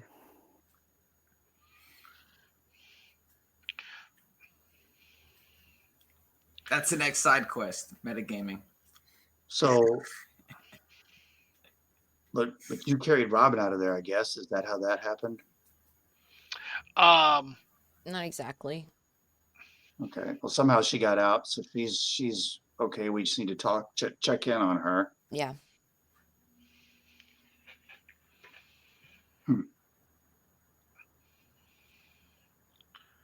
So, what is your next step this evening? Well, should we bio break? Oh, it is 7. Crap. Yes. Let's bio break and we'll reconvene at 10 after. And when we come back, we will move beyond the confines of the conference room to find out what else is in store Yep. for you. Definitely. Oh my gosh. Loud ass cars. All right, everybody, especially all our lurkers out there, we're going to take a quick break please stick with us, and we will be back in a few.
Ooh, mainline some coffee, so I might be a little bit more alive right now. Right. It's been a Freebase. really long couple of days, Just- guys. Like, Come on. Just put the Right here. grounds. Just Like, put the grounds seriously, in the just like, pipe and let it ah! out. It's Yes. been a hard, long Our love of couple days. coffee. All right, everybody, we are back. Thanks, lurkers, for sticking with us. Just to recap, I'm joined by Knox, my storyteller, Scott, who plays Idaho, Zack plays Victor, Martha plays Michael, and I'm your Alice. And we're back for the second half of our session. So, when we left off, the group was in the conference room discussing Alice's evening and dream, as well as discussing the potential proliferation of more Sabbat interests in Philadelphia. So, at about this point, it's about time for the club to open up. Ruby and Lane and the ghouls dissipate out and head to the club.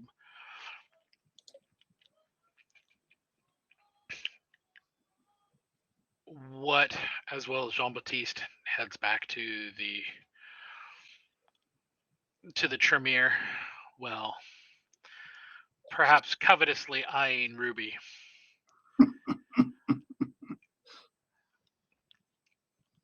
So, which leaves the four of you and Threnody. So, what is your next step this evening? I think we definitely need to go check on, what's her name? Robin. At her barn. See, how she's holding up. Michael, did you want me to stay here with the wounded, or did you want me to head to the club?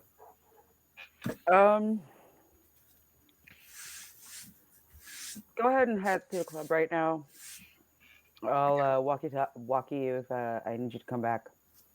I'm gonna take first shift. Do we have a phone that we might be able to give to Haddonfield? Just in case, like, he sees or hears anything, he can at least, like, send a text out or something. Well, Haddonfield's in the club right now. Yeah. Oh, he's in the club this right now. Yeah. Damn it. Then Threnody, I'd say a phone to give the Threnody so that she can text if anything goes down. Well, she has a phone and we have her number, and she has ours. Yeah, right? she has a phone, so. Okay. I'd like to, yeah. Okay. Then I just make it clear to Threnody. Definitely text if anything happens, anything suspicious. We're gonna head to the club. All right. So you're heading to the club. I'm gonna hang back and ask Threnody a question. Okay, you're gonna stay back for a second. Idaho, where are you headed? The lane of confusion. I guess I'll also go to the club. Okay, so you're heading to the club. Al, where are you headed? I'm heading to check on Robin. See what Okay, she so you're remembers also- of the so- evening. So everybody's heading to the club, Yeah. except for Michael. Okay, so we're gonna split a little bit here, I think. So Michael, what are you staying back to ask? I'm just gonna ask Threnody if the freaking word that Al dreamed about means anything to her. It starts with the B. The Bahari? Yes, thank you. She kind of gets a funny look on her face and says, I mean, they're religious cultists. I mean, they believe, she's like, I mean, most of the people who believe anything in this life that we live are cultists of some sort, frankly. But she says, the Canaanites who believe that, we're descended from the Dark Father and that we should be following in his footsteps and living according to his tenets.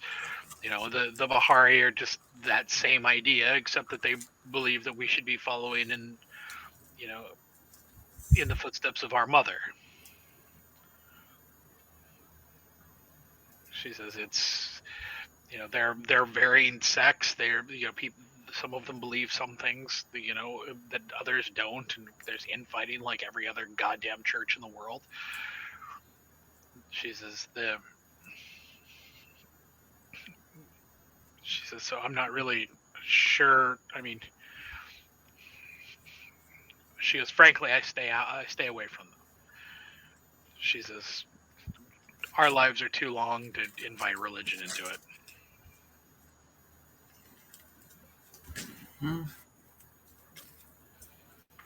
Any chance that they would be making a move like the Sabbat?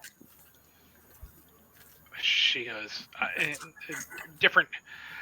She is not the same idea. She is the Sabbat and the Cam and us Anarchs. In our own ways, we're all attempting to vie for territory. We're attempting to look at land. The Bahari are, hearts and minds. They don't really care about the politics involved, so long as it matches up with their religious beliefs, and they can fulfill whatever they feel the need to.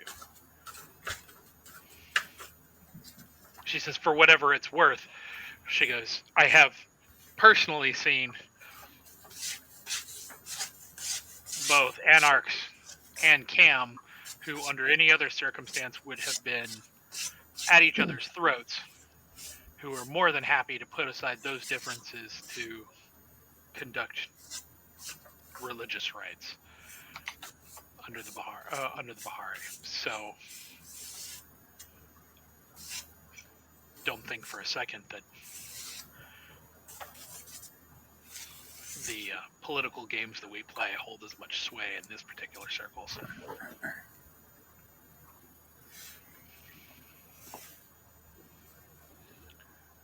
She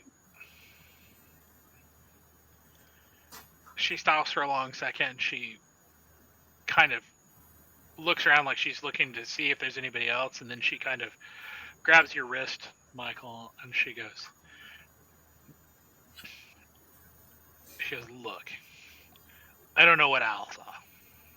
She goes, maybe Alice saw the Dark Lady. Maybe Al saw some giantess who's attempting to run a scam. She's, I don't know. She says, but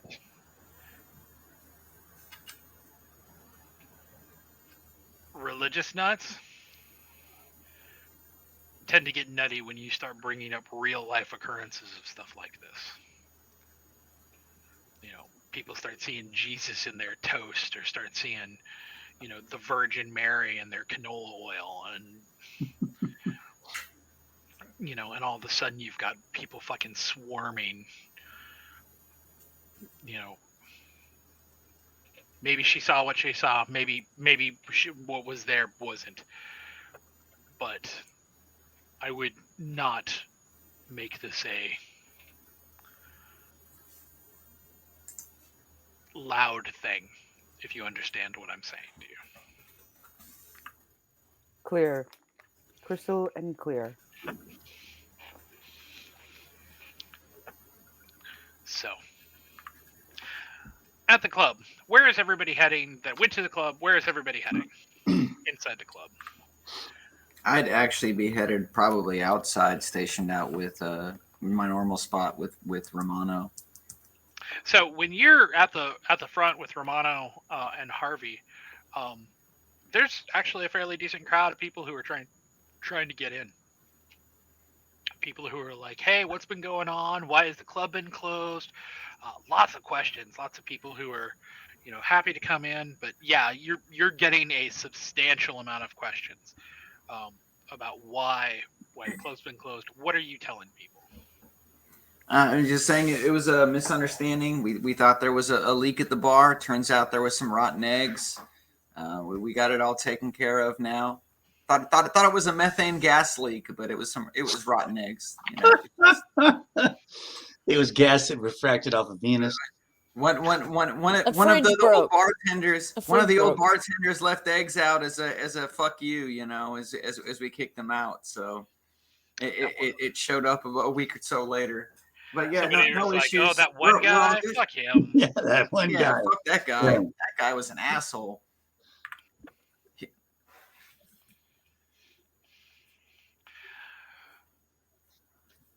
Idaho, where do you head? I was going with Al to check on Robin. Okay, so you two are heading up to the bar up top.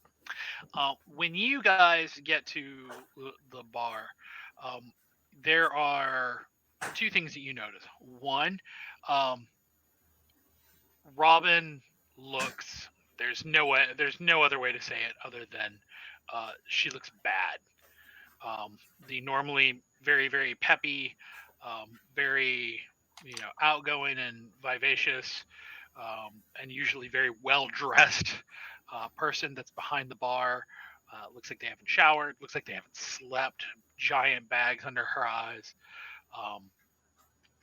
Looks like I gotta go to work. And is twitchy. Like,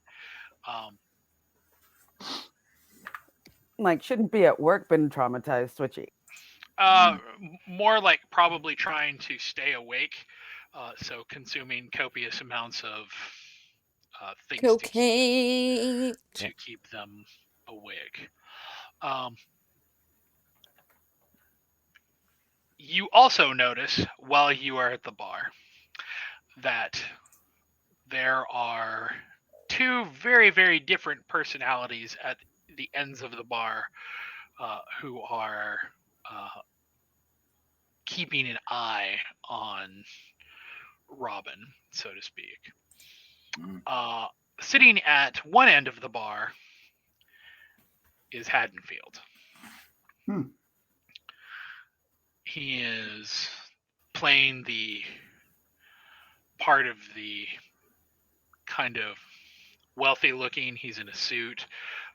His tie's undone, so he looks like maybe a lawyer who just got off.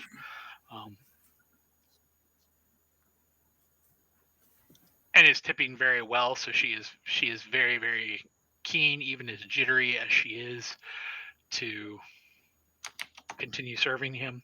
At the other end of the bar is Slade, who you are probably more than a little sure is responsible for the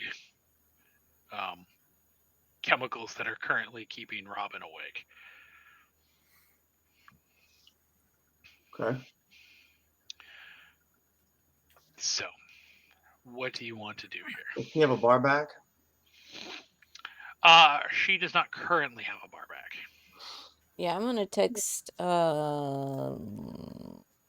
What would be the better one to pull off the line, Ruby or Lane? Well, Lane is running her own bar, and Ruby is running your bar. So Al, that's right. They aren't on the same one thinking- anymore because we split them up. That's right. So I guess we haven't quite got to the bar just yet. We can kind of see the state she's in from a distance. Mm-hmm. I'm going to kind of stop Al or try to slow her down and say, so do you think this is going to require you to mess with her mind? Oh, she needs a reset. That's for fucking sure. I'm not gonna leave her broken like this. I mean, not after I. Granted, in my defense, I tried to protect her as best I could, in a group that was more than coaxing her on, if you get my drift. Right. Yeah. Well, if that group that coaxed her on wasn't already dead, I might want to have words with them. But how about if you pull her into the break room and do your flashy thing, and I'll cover the bar while you're gone. Yeah, it sounds like a plan. Okay, so how are you going to do this? Everybody's getting gin and tonic until they come back. Gonna do that. Jack and Coke. Yeah, everybody. I don't care. You ordered a Hurricane, here's your Jack and Coke. That's You ordered a Bud Light, here's your Jack and Coke. Jack and Coke. Was it that night where Bill Murray started bartending and gave everybody tequila? Like, didn't matter what they ordered, everybody got shots of tequila. Well, yeah, I was thinking about it, and it wouldn't be that outlandish for a bar to have eggs. Like, Slow Gin Fizz uses egg white. Like, Idaho has. Yeah, do that. Go to Numbers and order a Slow Gin Fizz. No, I went to Shade to get my Slow Gin Fizz. A place that actually has bitters. Like, come on. I don't know how busy the bar is right now, but basically I'm going to just let people tell me what they want and then just give them what I, based on, if they say, I don't know what kind of clientele we get, but I would assume the vast majority of people don't order anything that's too over the top anyway. So Robin's bar is a lot of people who are coming in and getting their first drink of the night. It's kind of like the very first bar you come in once you go through the door. So people usually stop there. They might open their tab there, but then after that, usually they head downstairs at some point to Alice and Lane's bars, which is where most of the money is made. That's cool. I mean, we can just play it however you want. It can just be I handled it until she gets back, or if you want to get more detailed into it, we can. If we've got a larger crowd at the door, I forgot to mention it, but I was already thinking of raising the cover just by like $1. So if our cover is normally like $5, then it's going to be $6 tonight, just because our cover should be like 30. What are you talking about? What? But even raising the cover by $1, it is a huge amount per head. Yeah. So feel free to give out like a couple, a drink per person as they come in the door. I didn't even need that motivation. I got you, man. I got you. He's like, I'm just giving drinks away anyway. Well, I can build the robot when you get back. Here's one. One. Okay, so so Alice, how are you going to approach this?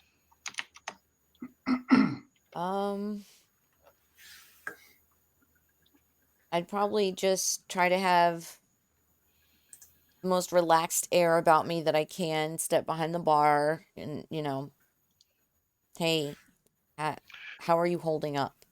When she sees you, she noticeably startles and jumps back. And she's like, I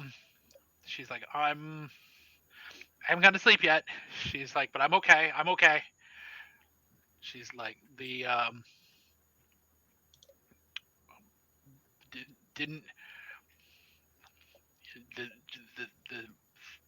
things that there are things that I saw last night that I don't understand. And you know what? I knew if I went to sleep that I was just gonna end up waking up. So I didn't go to sleep. And I didn't know where else to go, so I came to work. I'm here. I can get through the night. This is. Well, you hear Slade from behind you being like, "Oh yeah, we can get her through the night. No problem."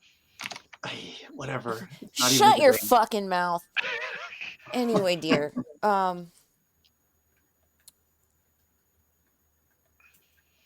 Why don't we let Idaho cover your bar for just a few minutes and go in the back and just have a sit down and take a few breaths? She's like, okay. I'm okay. I don't. She's like, I've got this. Get out of here. Get out of here. Do it for me. I'm already back there trying to get her out from behind me. Go with your boss and have a meeting. She's like, okay. Like, all right, free water for everybody. Come on. Now, Al, you notice that Haddonfield is watching this whole situation with very keen interest. I shoot him a look like it's none of your fucking business. Doesn't even faze him. Don't care. So after noticing that, I would lean over to Idaho and be like, dude, keep an eye on him. Like, he looks like he's far too interested in this situation when he has no business in it. So keep an eye on him, please. Roger. If the timing worked out right, since I would have turned around from the conversation with Trinity and headed straight to the bar to find Haddonfield, I think I'd be walking up around this time. I'll say that's if that's what you were going to do, then that would probably be appropriate for that. Would you be rocking up on the bar? Yeah. So okay, so that leaves. So at this point, I would probably like engage Haddonfield. Okay, so that would leave Idaho and Michael at the bar, and Alice heading into the back, and Vic, of course, up front. So, Idaho, Michael, what do you do? Are you both engaging with Haddonfield, or Idaho? Are you just working the customers and allowing Michael to do it, or? Yeah, I mean, basically, unless there's like only 2 people at the freaking bar, I'm going to be busy handling these drinks as well as I possibly can with my limited mixology skills. So if that's really what's going on, if there are that many people coming through wanting to get started, I'm going to just be engaging with the customers and letting Michael do his thing with Haddonburger. Okay, so while you're doing that, Slade, every single time that you make a drink and you make it wrong, Slade is like, no, this is what you need to do. Like he's like, Slade is backseat driving you. Like I'm gonna like after the first 1 or 2 times, I'm gonna lead over to Slade and I'm gonna go, I know I'm doing it wrong. It's all part of the plan. Shut up. Then he does it even worse. Then he's even louder about the backseat driving. Like, but this is how you taught me how to make it in bartending school, Master Slade. What the hell am I doing wrong? He's he's like every single time when somebody's like, yeah, I'd like a Jack and Coke, and you're not like, gonna fuck up a Jack and Coke. Like he's Shirley Temple. Hurricane. Like, that's like the point when Slade's like, so get the Jack first and pour that in, and then the Coke. Well, I'm gonna grab a glass and the Coke gun and put the Coke in first and go like that. I mean, I'm gonna totally play along. Yeah, he's losing his mind over this. Do it. Like it's part of the show, and it's just making this slower service until the real bartender returns. So. Slade's losing his mind.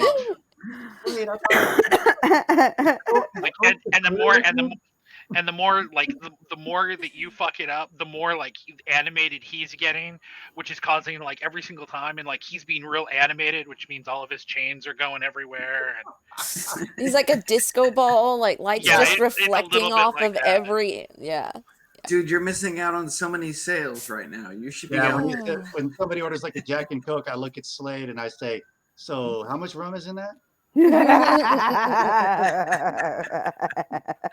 Is there grenadine in that?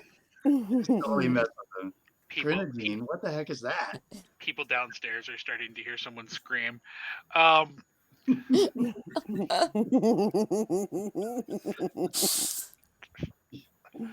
So, Michael, you say you come up on Haddonfield. What do you say to him?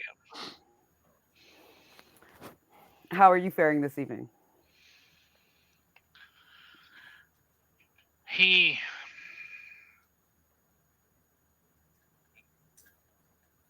It takes him a moment for his eyes to move away from Alice and Robin, who are heading to the back. But when he looks at you, he goes, man without a country, I guess. He says, I can't help but after spending so many years doing it, wondering where my former charge is, what he's doing. What do you think he would be doing? You've known him for so many years. He goes, what do you think his plan is? Plan? Who knows? What is he doing? Nothing that should be discussed in polite company or anybody who's got a full stomach. Speaking of full stomachs, have you been able to satiate yours? He gives you a very terse smile and he goes, well, I had someone in mind, but it appears that my menu is being currently curtailed for the moment. Oh, you think... I'm sorry. I see. We do ask that the staff is off the table. We do depend on their productivity, and having anyone falter would just slow everything down.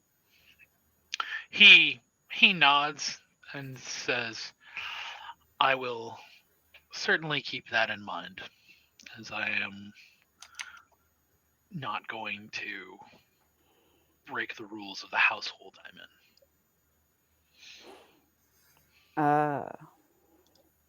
As then, the only other rule is no complete, no draining. He kind of chuckles at that. He goes, "Oh, that's, I think, the rule for most civilized kindred." You'd be surprised how many times we've had to say it. He kind of rolls his eyes. He looks at you and he goes, "You might want to increase your door price." I just did. You didn't know. I think that is definitely in the works.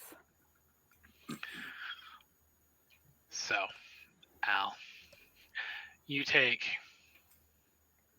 Robin into the back room. What do you do? We're gonna try to do cloud memory. All right.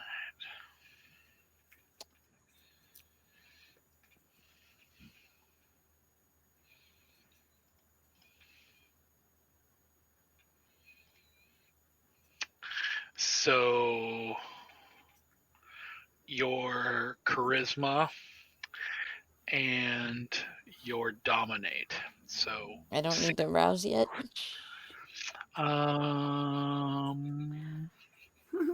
Check your bingo cards, folks. You can rouse whenever you want. That's not a need thing, honestly. No, there's no. In fact, there's not even a roll required against an unprepared mortal victim. Yeah, that's how I remembered it. Like when we did it with the kids, we didn't have to roll or anything. We just did it. God, that's been so long ago. If you want to raise a stat, you can rouse the blood. But if I don't have to roll anyway, you can just do it. So, what are you going to, when you go to cloud her memory, how are you going to do that? it's been a while since I've used this. I can basically suggest a memory. So cloud memory. So you do not yet have level 3, the forgetful mind. Okay. So I'm probably You saving have up for that. by cloud memory, by uttering the phrase "forget," the user can make the dominated victim forget the current moment as well as last few minutes, enough to mask a superficial feeding or chance meeting. No new memories are formed. Now, again, we've done this in the past and said that you can erase more than a couple minutes. We've done it for a longer time period. So this is, again, because it's for her, for Robin, it's still the same night it was that all of this happened. Mm-hmm. So for her, this is the same day. So you could theoretically, because we'll say that you have a control over as the same within the same day of their memories, the ability to go back and start erasing things. But the question here is what are you clouding? How much of what periods of time are you clouding? I think I would cloud up until the point where that jack-off group of vampires that let her out into this adventure in the first place, kind of cloud at that point and make her, kind of give her the idea that maybe she just got so trashed and hungover she doesn't even remember how she got home. Okay, so you're going to, so when you cloud her memories and her her eyes kind of dilate a little bit when she's looking into yours. How do you explain this to her? Do you just be like, yeah, we all went out last night and you got really fucked up and then, and then we had to get you home. You don't remember any of that? Are you like trying to kind of lie to her a little bit and manipulate her into this, or Yeah, are you essentially. I mean, the truth is obviously no good in this situation or any semblance of that. So yeah, it just essentially, like you said, like, oh man, girl, you got so trashed last night. You don't remember, man, you don't remember anything? Oh yeah, I had to drag you home, you Al, do you think passed it's out. possible for you to like blur facts about individuals? Like maybe like the shovelheads just end up being douchebags instead of anything else? Well, she didn't encounter any No, shovelheads. no. She was with me when Okay. yeah. With Shaw. Sorry. Yes. So So yeah, getting her like blacked out at. so when you do that, and she kind of, her eyes focus, unfocus, and she's like, man, she goes, I am so sorry about that. She goes, I was really unprofessional of me. She goes, and I'm going to be unprofessional for a minute. She goes, do you remember there was a guy in our group? She goes, he was so pretty. She was like, I just remember she goes, I think his name was Rob. And we were, he's like, he was just so funny and so interesting. And he seemed like he was really, he seemed like maybe he had some money. I was just like, I feel like such an ass. Did he say anything? No, not really. They kind of went on about their merry way after you kind of started passing out in his lap. So I figure better to get you out of the situation before you kind of made more of a fool of yourself. She's like, oh. It's okay. He thought it was, cute and endearing and everything, but I didn't want like, things to go. You never know with these guys. They can be sweet as hell, and then the minute you're alone, She's like, I am so embarrassed. She's like, I am so sorry. Who knows? I probably saved you from a rapist. She like gives you a hug, and when she gives you a hug, she kind of pulls back. She goes, oh, you're so cold. Oh, I just came out of the walk-in, honey. We had to help get a new keg out. Oh, she goes, oh, that sucks. Yeah, She's it's a like, pain in the ass. If Vic wasn't at the door, I'd get him to do it like usual. Haha. She's like, she goes, I bought a bunch of stuff off Slade this evening, but she goes, I don't remember why. I thought I was celebrating something. Why would she say that? I was just gonna, convince her that she was so hungover that, that 5-hour energy wasn't doing it for her. So I know Slade was trying to help her get through her shift. That was more the way I celebrate. Why? She's hungover. She squeezes your hand and she goes, okay, I need to get back to my bar and my customers. And I hold her hand for just a second before she tries to turn away. Are you sure you're good for tonight, though? Would you rather take the night off and go sleep it off? She goes, no. I know it was a rough night. She goes, no. She goes, this is my stupidity. I can handle myself. She goes, I'm an adult. Okay, she's like, I'm not going to endanger my job here. She goes, I like working here. Oh, good. We love having you here. Your job here. So, all right. Well, let's get out there because Idaho's got to be fucking this up. When you open the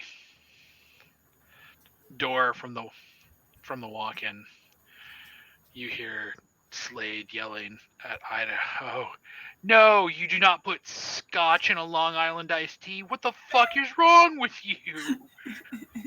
Isn't the Long Island the one that has everything?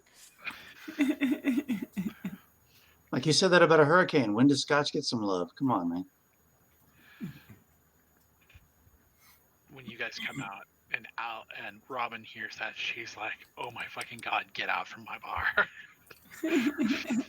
So everything's fine. I was just messing with, kind of like say it to aside to her. Everything's fine. I was just messing with Disco Boy there. Slade is like, "You have so many drinks," tells her. He's like, "So many drinks to fix." He's like, "Me, I was bringing customers to you. He's driving your customers away. Why would you let him behind the bar? Oh my god." Just to And fuck with you, dear. I'll look at Slade and say, because I'm one of the bosses and you're not. How about that? Bam. Slade's like, "We'll see. I'll move Now, on." I'm still envious of the way you dress, though. I'm going to tell you that right now. It upsets me every time because I want to be the best dresser and I'm not. He's like, "There can only be one." I know. Idaho, you still have my vote. We're going to go It's okay. sword fight in the garage later. I'm going to take your head, buddy. He goes, "I don't swing that way." I ain't asking for Oh, bingo! You should see how many heads we have on her. I'm sorry. Well, tell Vic. I just give him a pat on the back and walk off. Good fun. My boy Blaze is good.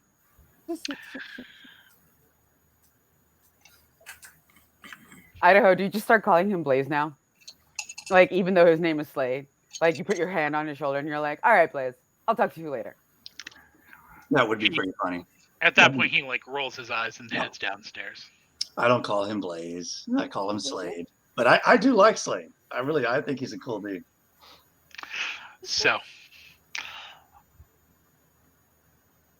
what are you guys going to? What's your next step? What's the next thing for tonight that your club is starting to fill up? People are there. I'm going to get some food. All right. I'm going to send out a text to the inner circle and say, unless I'm about to hear different from you, Knox, and say, I still haven't heard anything from Sunny or Gigi, and we're still sitting on a smoking gun, and just leave it at that. You have not heard anything from Sunny. The last time that you, of course, talked to Sunny was that there was reluctance on the part of Gigi to uphold his end of the bargain because he's a piece of shit. Yeah, I remember. To meet you on your own territory. Yeah, I know how he colored it. I still think he's a jackass for acting that way. Didn't we offer to meet him on neutral territory though too, and we still? He said he was too scared to leave his little hovel. So you send that out to the group. Michael, you said you were going to attempt to hunt. Okay, so 6 dice, 4 and 2. Excuse me.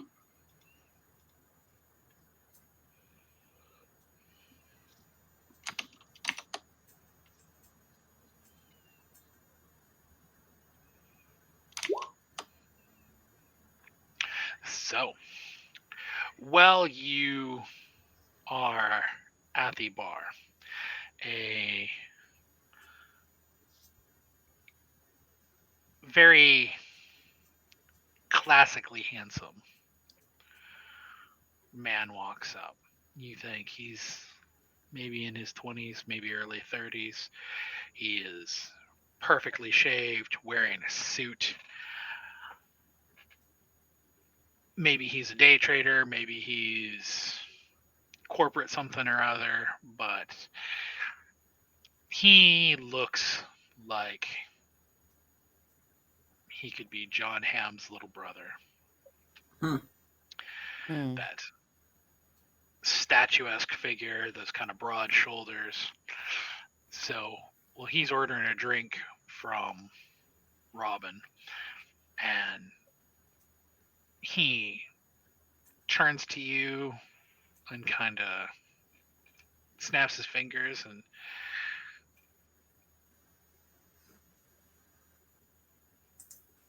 says, "You look so familiar." He goes, "I don't know why."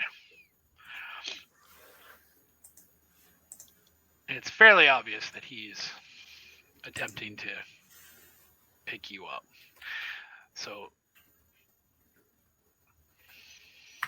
I slip my arm into his and I say, well, then let's go see if we can figure out where you know me from. he is only too willing to walk with you, be walked by you, to find a booth. And he is educated, and he is funny, and he is charming, and he is artistically minded. And when you Idaho, you are not the beast. when you sink your fangs into his wrist, Hey, Colin. it is Hi. a more cultured palate than you have experienced in a bit. Well, shit. And it is a beautiful, heady bouquet of flavors.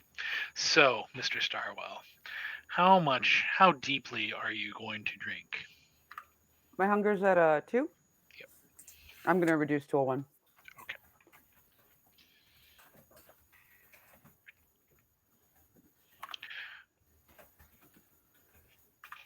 By the time you're done, he is all about it. And he is very keen to get your name and number and definitely continue this party, and wants to ask if he can possibly bring friends along next time, as he would love to introduce you to some of the other group and his members, people in his.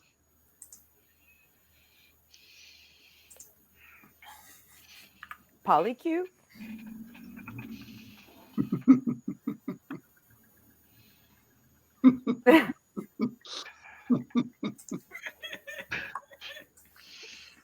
Oh, the chat's eating up. So, I'm sure somebody finds all of that sexy. I mean, thousands of women have found Ron Jeremy sexy, so. Not just women. I think they were paid to found Ron Jeremy sexy. I think there's a no. difference there. Yeah, I'm not sure there's a dollar amount on that one for me. But there is for some women, as proven by videotape. Yeah. Bingo all the way. You can't perform for that long without actually learning some skills at some point. Who, Mr. in jail for rape? Is he in jail for rape? Yep. Yeah. Yeah. A whole ton of it. Statutory Like, rape, too, I Tons of rape. Gross. Yeah, he's. Well, I mean, not surprised. You and me both, Idaho.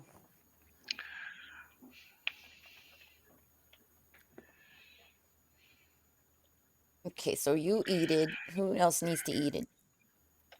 We all do, I think. We're all hungry. But we're not there, so. Only a 2. So, Idaho, where do you head after being heckled by Slade? You said that Slade was heading downstairs to the main part of the bar? He is indeed heading downstairs. I'm right there with him. I'm right there with my boy. Are you following him down? I mean, I'm heading down. I'm still kind of needling him a little bit, but I mean, I might as well go to the main part of the club and see if anything's going on.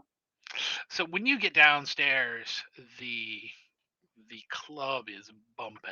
Like there are people dancing. The DJ has people on the floor. It is a full house, and feels like a good night. It almost feels like before so many of these awful things that have happened over the last several weeks and months. It almost feels like when you were starting out and everything seemed new, and it was just easier to kind of be amongst the crowd. And that is when you see something that causes your blood to run a little cold. You see What, baby? Come here. Abby dancing out on the floor Okay. with Samantha. And why not?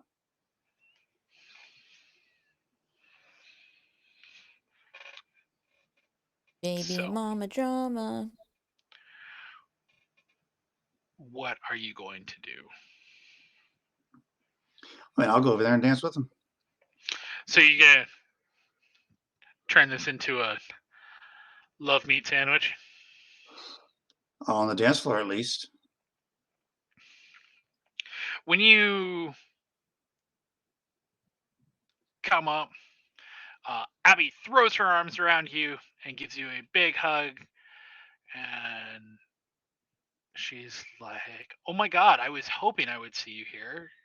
She's like, I haven't heard from you in a long time. Yeah, I've been busy here most of the time.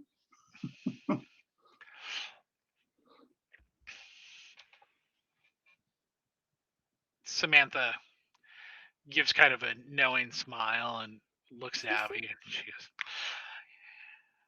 he's busy. Mhm. He always seems to be off having adventures and always keeping himself busy. It's a hard man to catch up with. Yeah. I'll tell you this, they're not always fun. It's just things need to be done. She gives you a wink and she goes, I've heard. Yeah. Been crazy around town. Abby's like, really? And she's kind of like looking back and forth between, Yeah. and she's Yeah. like, I didn't know you two knew one another. She goes, what kind of adventures are you getting up to? Just stuff to do with the club. You know, I never knew being involved in the club life would be so complicated and oftentimes political. But, you know, you got to do what you got to do.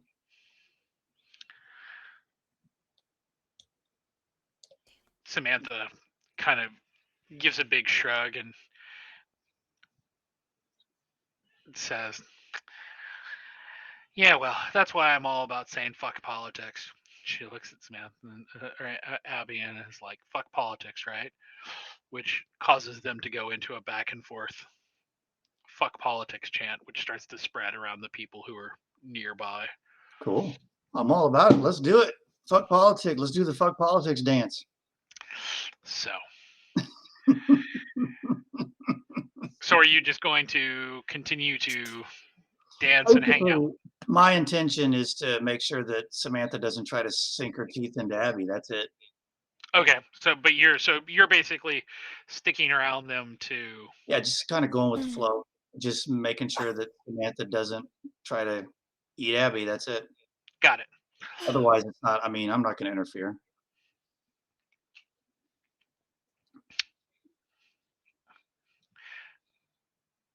But mainly, I'm there for Abby. If Samantha walks off to go do her own thing, great. I'm just there to kind of hang with my friend and protect her. So y'all are dancing. Michael is getting it on. Al, what are you doing?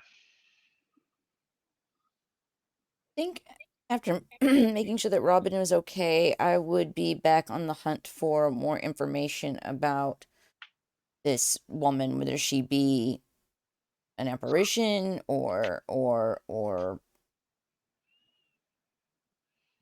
the mother.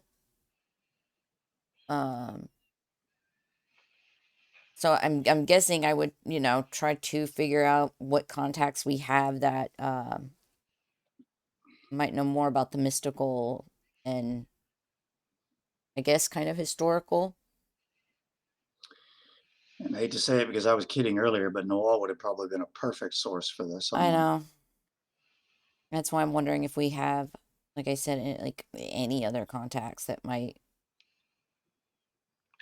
So if you're thinking of contacts that you might have that might have some sort of inclination towards information gathering, obviously the Nosferatu in general are pretty decent for rumor mongering and for information gathering.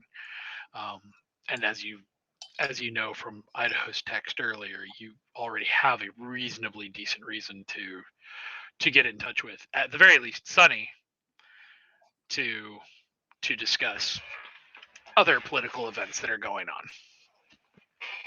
on. Noel would have been an excellent source. Again, funny enough, a Nosferatu. Sabine, you think might be a source of information, as she is already part of at least one other, or at least has the background for some religious organization, with her being a part of the ministry. There is also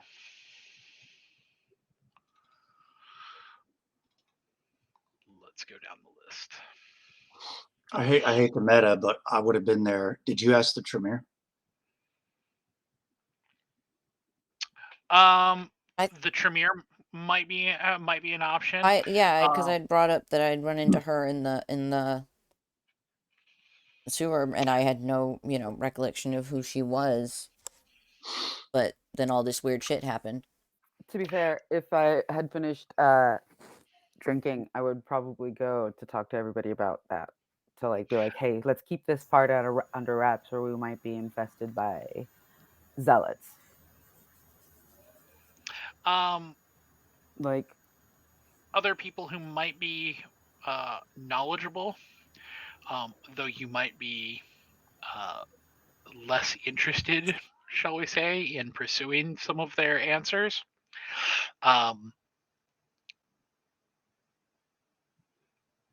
Carmine is probably a reasonably decent source of information. I've forgotten about him.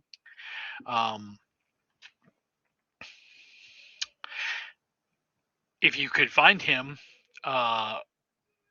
Abrasi, who was a religious zealot, who you kicked out. No, that we all still blame that on Vic. That was Vic hates shoes. I don't know why Vic hates shoes, and so No, Abrasi was the first Tremere, wasn't he? Was the Tremere okay. Who had all of the people hung up in his room. He was having a Clive Barker party. Yeah, I would. I at this point, after Michael walked up, hey, I know it looks like we have a few options. What do you really think is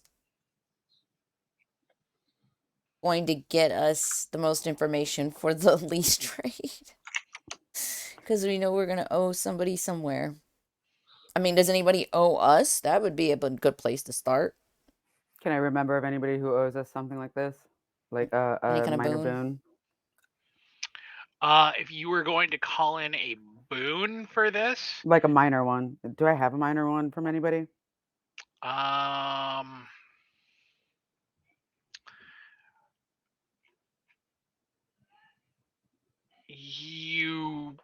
Yes. You have a minor boon from Ronald DeWitt. Although I don't necessarily know if he's going to be perhaps as helpful as you might require. Okay, so I would just turn to Al and say, we need to play this pretty close to the chest, most trusted first, and then if we need, we can grow past that. I'm not trying to get us on the next stop for like the religiously inclined. Yeah. There's nothing worse to a good time than a holy man. Hmm? So let's play this one close to the chest for now.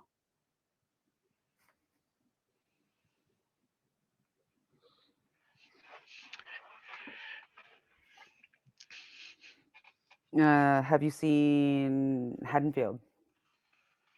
Yeah, I saw him making googly eyes. Well, less googly eyes and more hungry eyes at Robin. So I may have to go over and settle up with him that he needs to know he can't be Already picking around. handled. Already handled.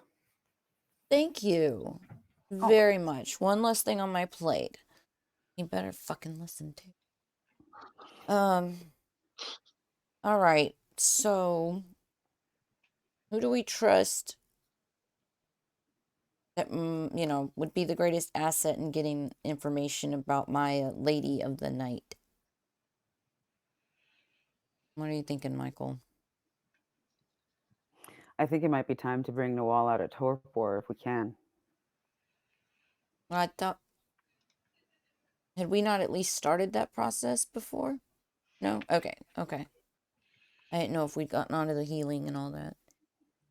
Yeah, I mean... No, yeah, we haven't started that yet. Okay, so you, me, some of the Tremere? I think that'd be right. Worked the last time. We're gonna need some blood so I can go hunting. Do you want to go hunting, or do we know if Noel is gonna need blood for a human, or can she do bag blood? Because we can just put an order in Sabine's. I don't remember how much we knew about Noel.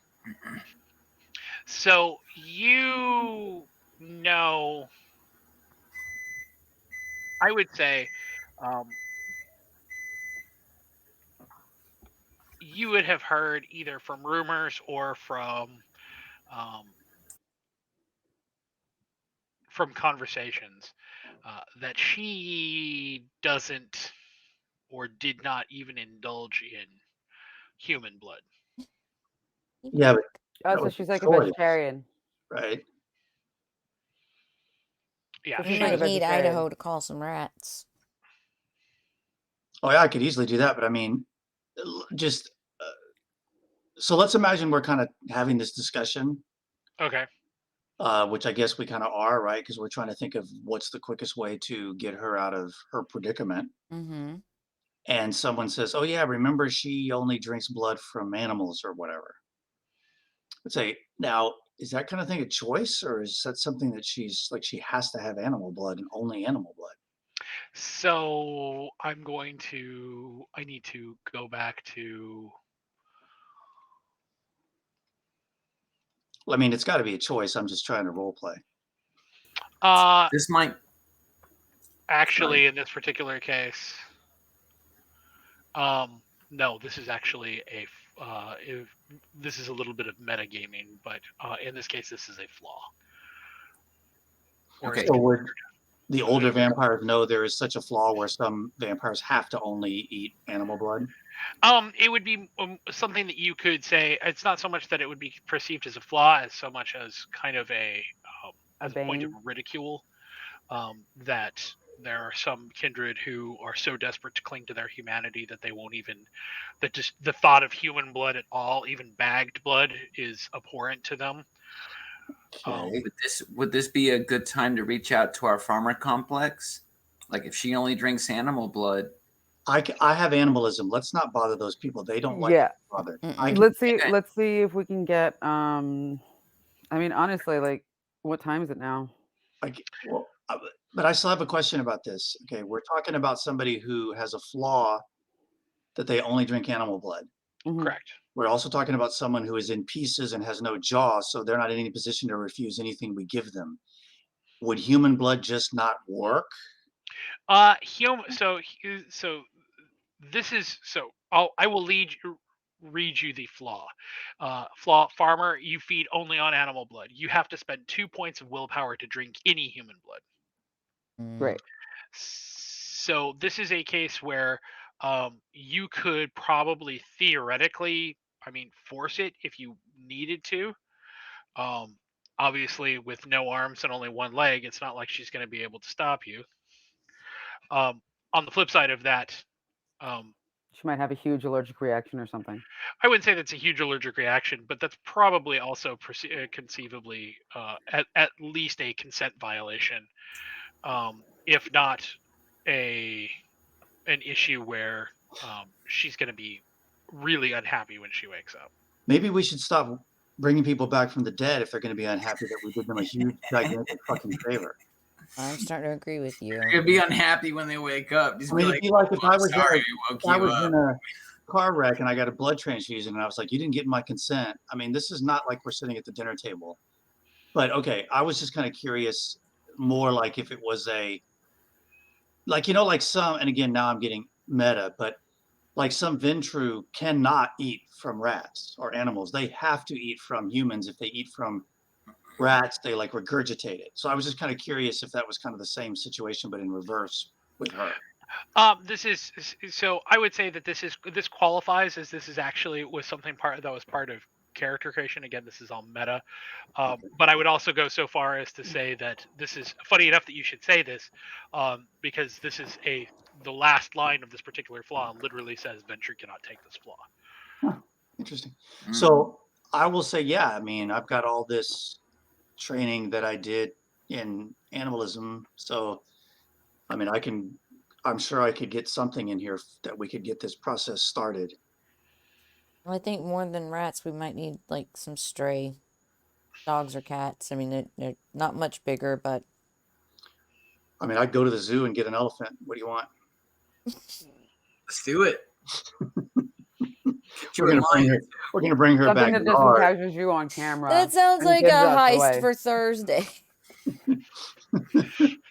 How are we gonna steal this score. elephant? Yeah, can we fit a horse through the front door of the apartments? So yeah, so basically, what do I need to do? I'm assuming we've kind of meandered out of the club at this point, so or I will if I need to. First, I'm gonna, you know Go what? for some dogs. I never said what I was going to do with my dog tonight. I guess he's not coming into the club, so generally I would kind of leave him like on guard duty at the apartment. You could do that. So, because I want to make sure he's not with me when I do this, because I don't want him to get upset with me.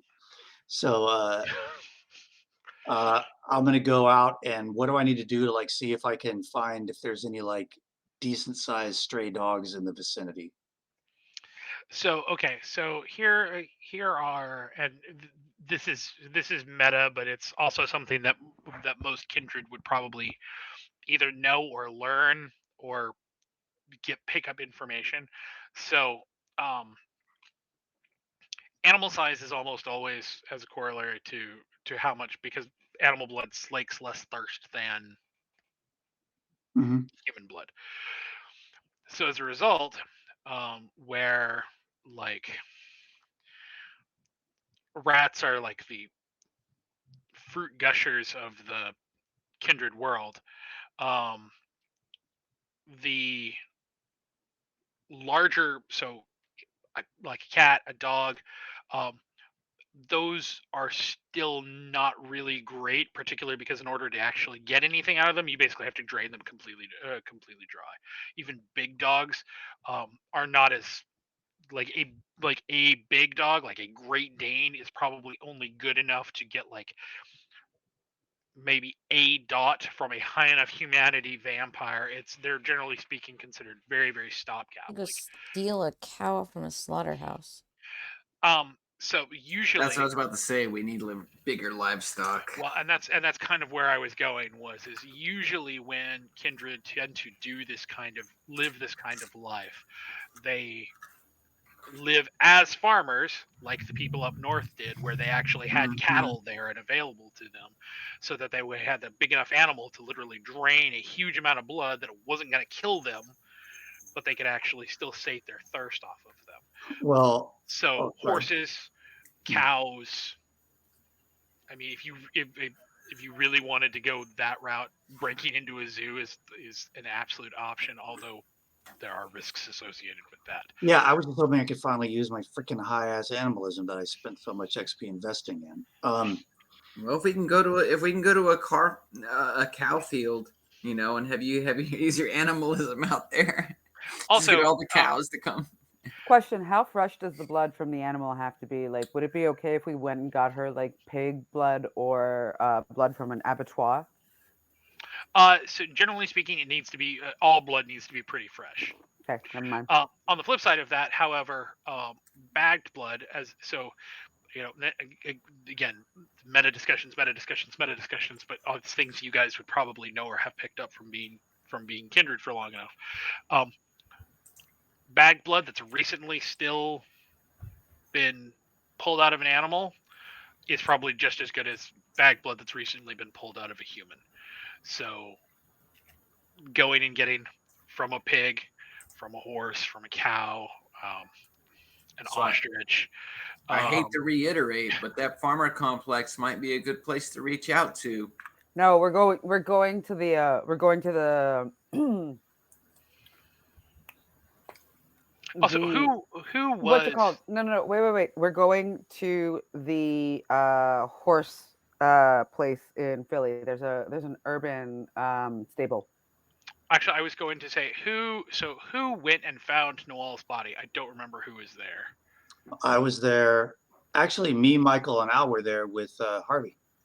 Okay, so then I would say that you would have noticed that Noel had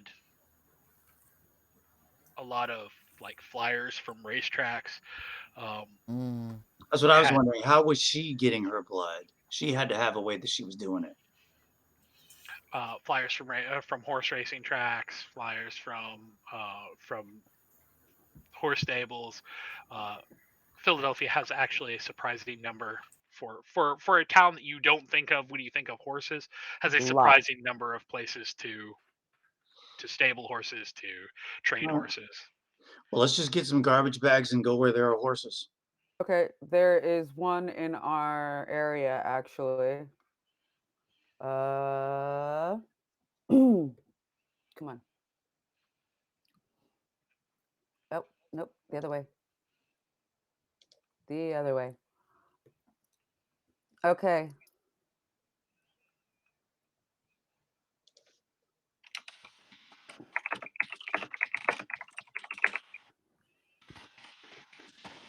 There isn't one.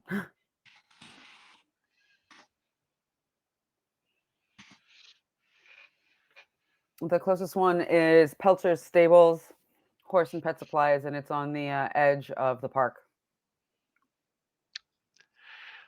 Funny enough, that's the exact same one that she found.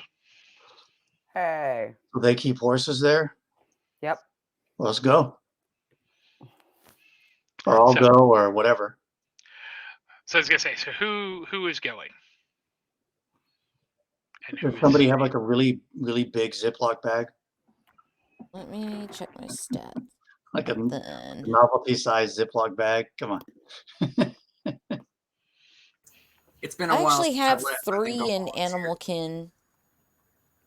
Can I please do this? I have spent so much freaking. Yeah. No, I meant as support. No. I'm not trying to take this away from you. I'm just saying it's been so long since I've left the compound. No, let's all leaving. go. I'll go with you. That's fine.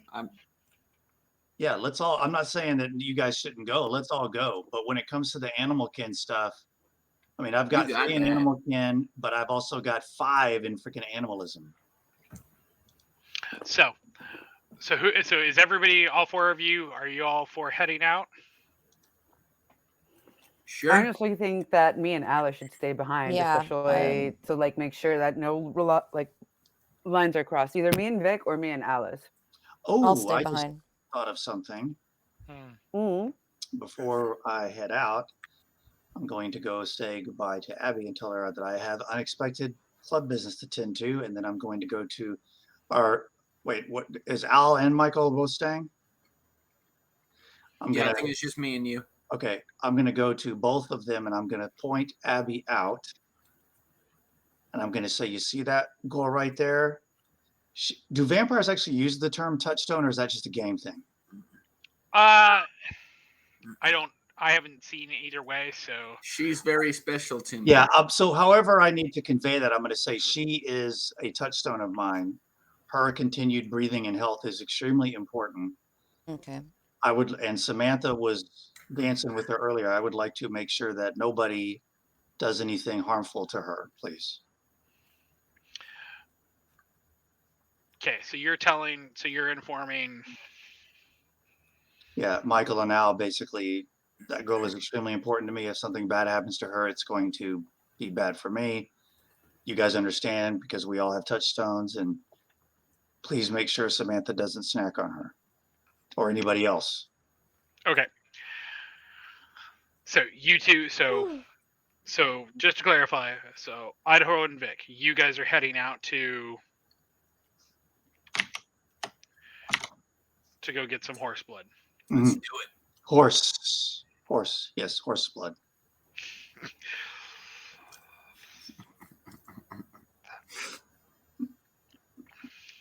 And Michael and Al are staying at the club. Okay, so split scene. We're going to go with Idaho and Vic. When you exit the club, going out the back, are you taking the hearse? Or are you taking the Charger?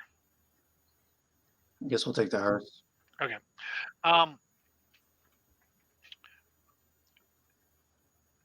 The drive over there is remarkably quiet. It is after some of the events of some of the previous nights, nights where it seemed like you were constantly on fire from all sides, where the people were chasing you, people were hunting your compatriots.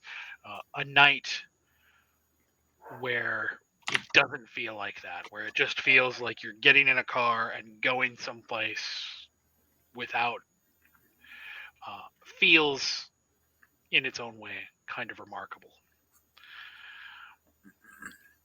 When you pull up to the gate,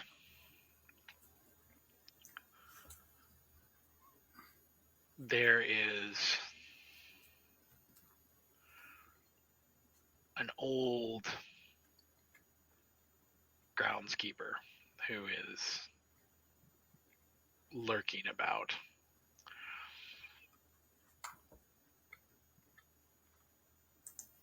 And when I say old, I mean well into his twilight years. So, how are you guys going to handle this? So he's not like just sitting up at a post. He's wandering around, like doing stuff. Mm-hmm. Well, I mean, I guess let's wait till he moves away from some horses, and then let's go have a chit chat with the horses. So you guys are going to, so you're basically going to just wait until he kind of wanders off and then make a move. I'm assuming we brought necessary materials with us to do this. I would say that you probably wouldn't have the specialized materials to do this. It's not like you're going to have, everybody has horse IV stuff. But on the flip side of that, I would also assume that that kind of stuff would be at that place. Okay. So Fine. I was just going to say, cut his throat and hold a garbage bag under it. Whatever gets the job done. Whatever gets the job done. So you are, when the guy finally kind of steps away, he kind of wanders off to another part of it.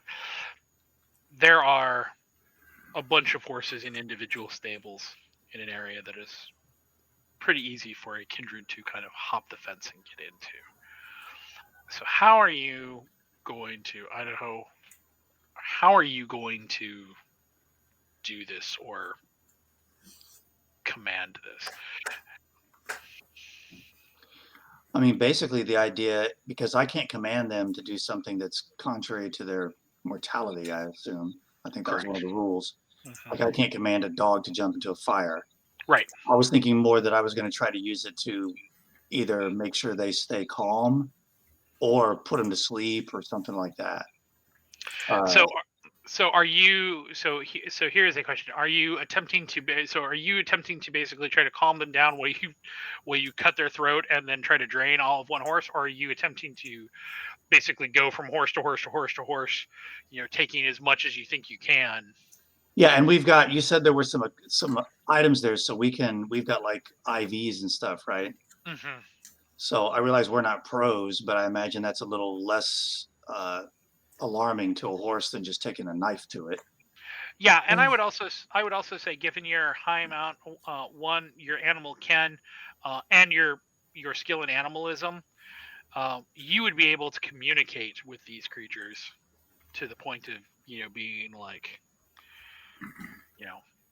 where is, where are your major, where are the major info. veins? Yeah, I got you.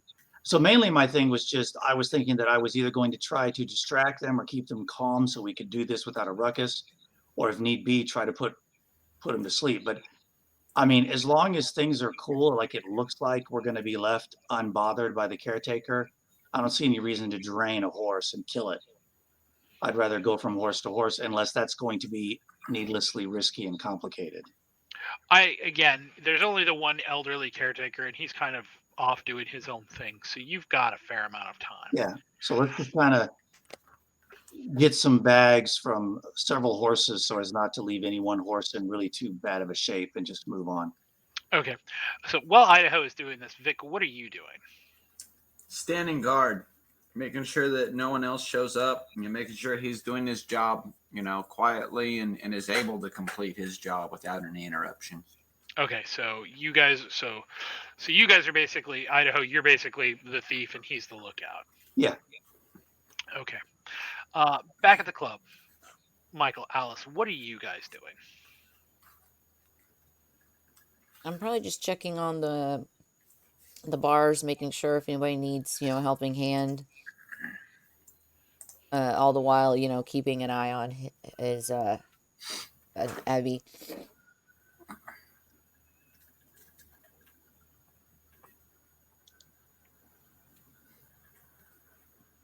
Michael. I am. Excuse me.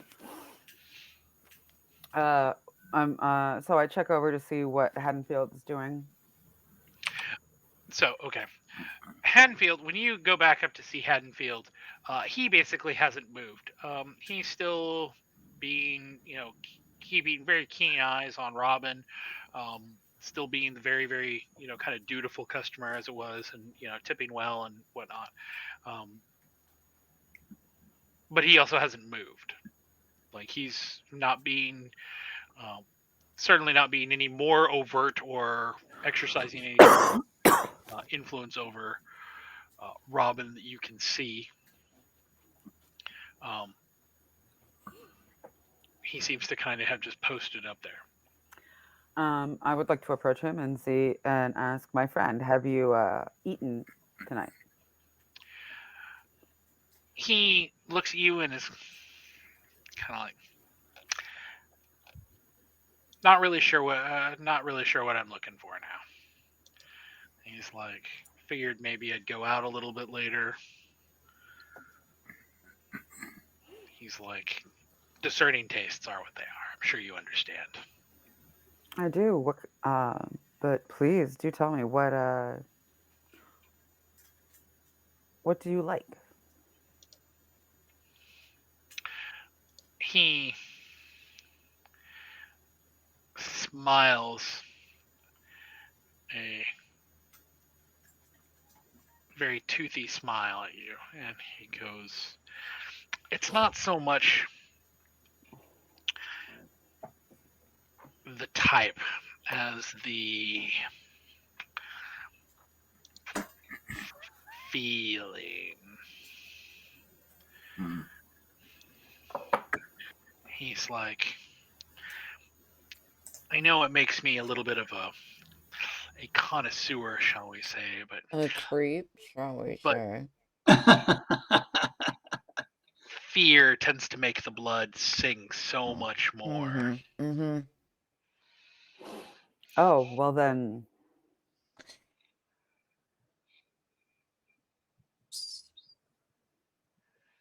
Maybe we should take a walk around.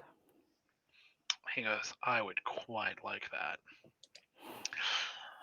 Alice, downstairs. Well, you're keeping an eye. You've gone back to your bar. To the much hurrahs of the customers you have, there is at least one guy there with a SEPTA hat on who is My boys. like, yay, she came back. It's some fans after all. Mm-hmm. While you are watching from your perch at the bar, keeping an eye on Abby and Samantha, who thus far are just dancing the night away. That's good. You notice that once again Ruby is surrounded by thin bloods at her bar. Slade's there, Librarian's there, Teddy's there.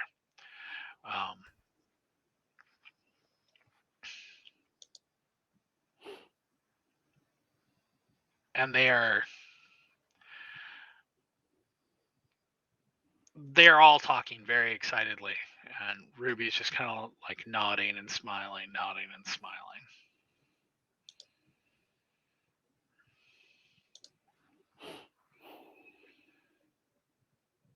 But everybody seems to be happy. Nobody's starting shit.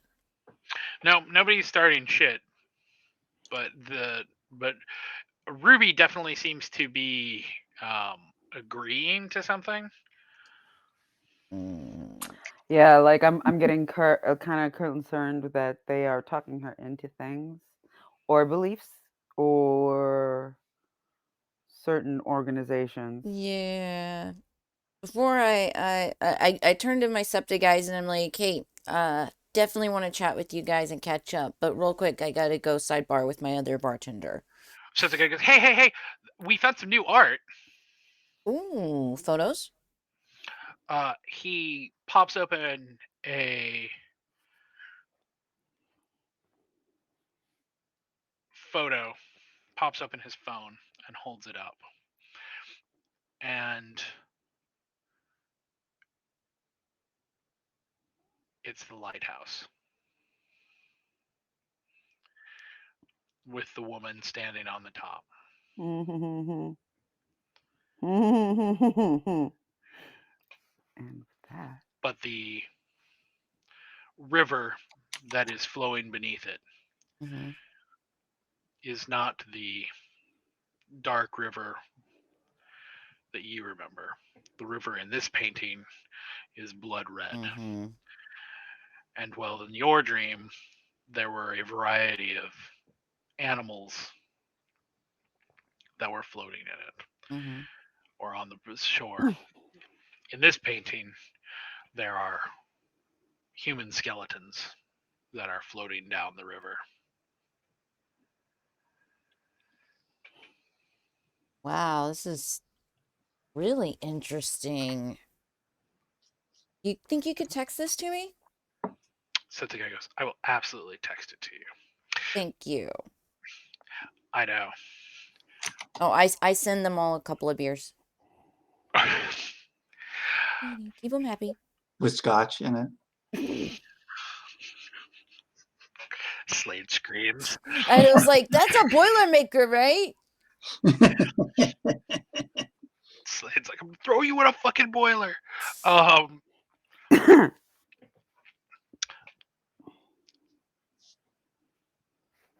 Idaho, Vic. While you are doing this, Vic, you see the old man starting to shuffle towards you guys.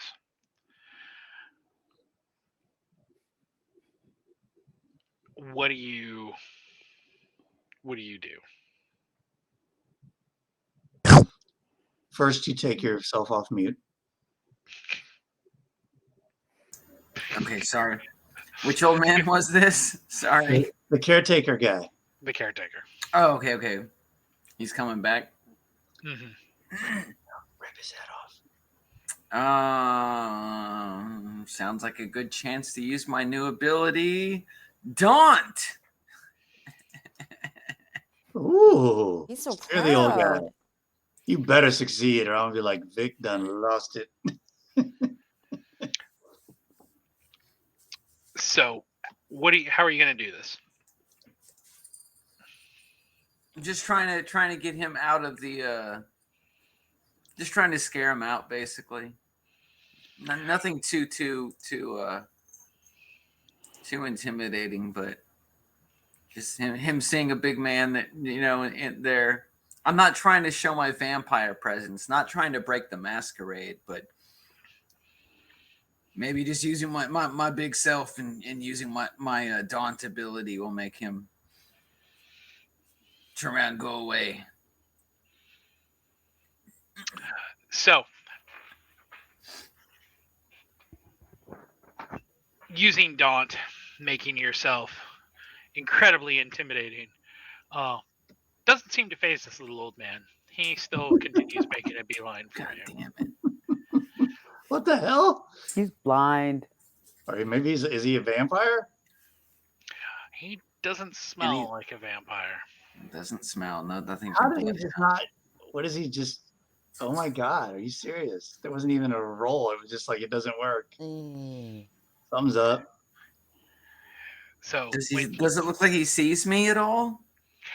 I mean, to be fair, those are some Coke bottles, but he definitely sees you. He's definitely like shuffling straight for you guys. He's like, hey, who are you? What you doing to my horses? I will assume that he sees you, Vic, and not you, Idaho, since you're, In a In stall. the or stall. whatever. Yeah. When the old man comes up to you, Vic, and he's like, well, you're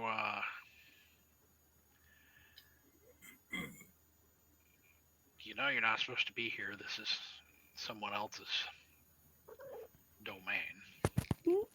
Oh, he knows her. Do I hear this? I No, would assume you probably would not hear this, unless you guys are standing super close to one another. If you're talking about the domain of Nawal, this is for Nawal. She is in need of desperate help. He goes, well, I'm sorry. I am terribly sorry to hear about that. That's and she does have rights to be here. She has negotiated, but I can guarantee if she could be here right now, she would be. But we are collecting this blood for her so that she can come back. He goes, I understand that. He says, but it's still, you're still trespassing on somebody else's property. Nawal is part of our coterie, so it is our responsibility to bring her back. what do you want? If you want to take that up with her once we bring her back, that's fine. But she is part of our coterie. I mean, that's not doing her any favors. So while they're talking, I'm just trying to finish up because once I feel like I've got enough, I'm making this loud. No, Yeah. I'm purposely making this loud Yeah, so like- you can hear something is going on out Right. there. So I'm just trying to basically, I don't know how much I have, but I'm trying to hurry up and finish because I'm like, once I've got it, I'll just go to Vic and say, sorry, let's go. And we're just out of there. We'll just leave. I would say you've probably got, a solid, 2 or 3 bags full. And when I say bags, I mean, if you've ever seen a bag of blood when it comes to like a horse, Oh my God. they're fucking huge. All right. Well, I'm going to put those in my pockets of holding. Let's go. that's more than enough. Hell, even if he hadn't interrupted us, I think that's more. Jesus, let's get out of here. So I'll turn around and say, if we were here for ourselves, we'd be after you. No, I'm basically going to just while big old giant Vic is engaged close up with Coke bottle guy, I'm just going to take the bags and head to the car. So you're just going to kind of like stealth off? Yes. Yeah, I mean, I'm not sure. I mean, yeah.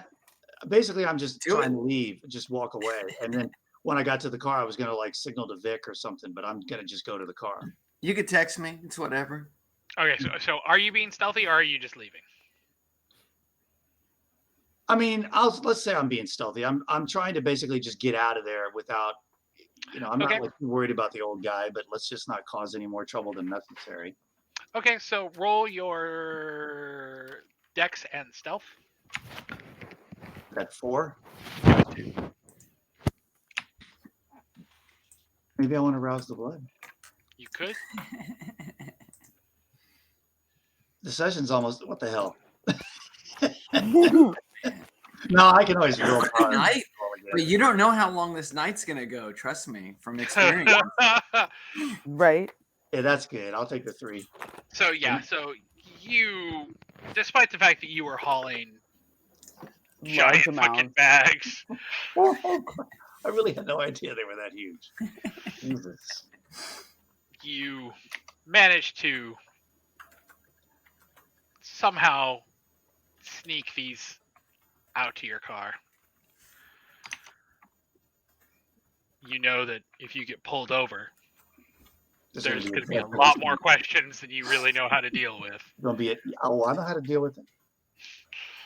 I'm gonna turn on awe. Yeah, so basically I'm gonna honk the horn or text Vic or maybe both and say, come on, I'm ready, let's go. Okay, so Vic, so what are you gonna do when he does this? If I hear a signal from him, I'm gonna go ahead and turn around and head out. I don't think this guy's gonna be able to stop me or do anything. So I'm just gonna turn around and head out. Fair enough. Okay, so you basically are like, peace, bitch, and walk away. Yeah, I'm like, be glad we're after her, after blood for her, not after blood for us, because then we'd be after you. So, bye. He's like, I'm not scared of you. No. Clearly he's not.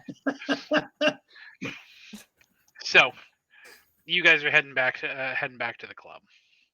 Yeah. Michael, where do you take What are you doing? Haddonfield? Well, as I said, like a walk. We're gonna go around a stroll, and I'm gonna see if I can find somebody who looks like they're causing trouble and arrogant as fuck. So you're trying to do this in the club. Yes. Okay. Roll your hunger, or roll a hunt again. So 6 die, 5 and 1 for you.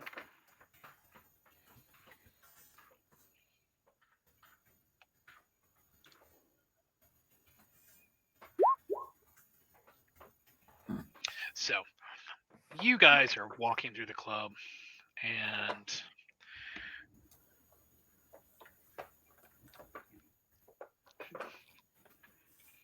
you happen to see some douchebag who is pinning a kind of plain looking girl against the wall and kind of leaning over her. You don't think that maybe he's being overtly intimidating or threatening towards her, but he's definitely imposing himself on her physically. When the pair of you walk up behind, Michael, you see the relief on her face. You don't know if you've ever actually met this little girl, but she definitely knows who you are. Just Michael or both of us? Well, it's Michael and Haddonfield who are here at this point. Oh, okay. When you said them, you two, I was like, oh, I did? Okay. No. Okay. So You meant Michael and Haddon. Yeah, I'm out. So when she kind of skirts around, and you take her by the arm and lead her away. And as you lead her away and look over your shoulder, you know it's a trick of the light. You know it can't possibly be true. But it is almost as if the light around Haddonfield dims. Hmm. And for a moment, the shadows around Haddonfield's eyes that are around him seem to lengthen. And the visage that Haddonfield presents is not one that is human at all, but one that is exceptionally monstrous. The kid scrambles to get away, but in the shadows, in the dark, in the corner here with nobody watching, there's nowhere to go. Haddonfield sinks his teeth in, and when he does, it is not a gentle sight.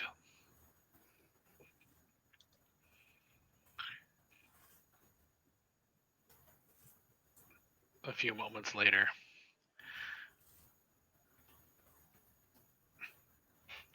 Haddonfield finds you talking to the girl. Kind of sidles up behind you and says in a low voice and says, he's unconscious in the men's bathroom. With the other unconscious people. He says, I would expect you might want to put something on him and have him picked up. Damn, man can't even clean up after his damn self. Shit. I mean, he did. He put him in the bathroom instead of leaving him out on the dance floor. He's like, I don't know what you guys do with individuals. Glad we got a body. God damn it! Yeah. No, we don't have a body. It's a code 7. You know what The to do. pre-body. We have somebody knocked out. He's just unpatched. I go Put check the black. bathroom, see how close to death this kid is. He is unconscious, and frankly, he is closer to needing a hospital than he is to needing a police car. Vamp him. No.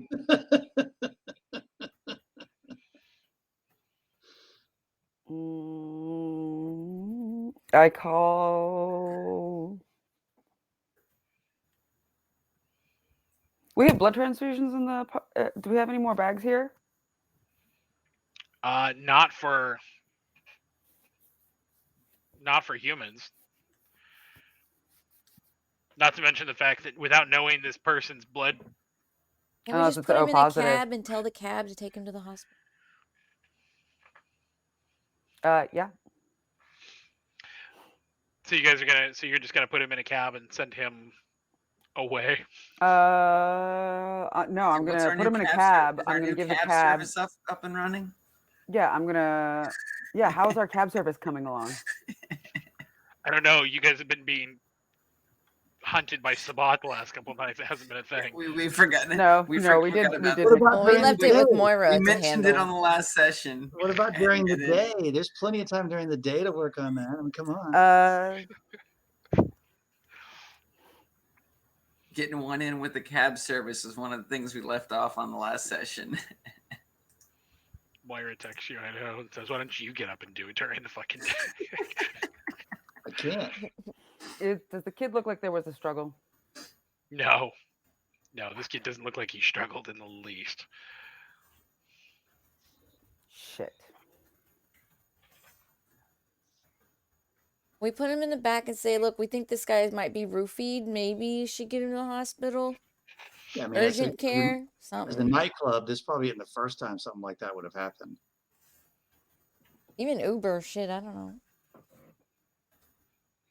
Because the Uber Yeah. driver is going to be a lot easier to maybe give him No, a it's This large is the tip. state we No, found no, him Uber in. is a Please trail. take him. Look. We take the guy out. We find a cabbie. We give the cabbie like a couple $100, or we're gonna be like, you take him to the hospital. You forget where he found him. He's like, heard. That's why I was wondering where our Yeah. cab service was. Was it? Yeah. Still being worked on by Moira. Cabbie's like, I'm gonna take him to fucking New Jersey. Thank you. Compton is perfect. Send and like As close the long as he door. still lives. It's like, If he taking dies, trash it's out. on you. Yeah. Al.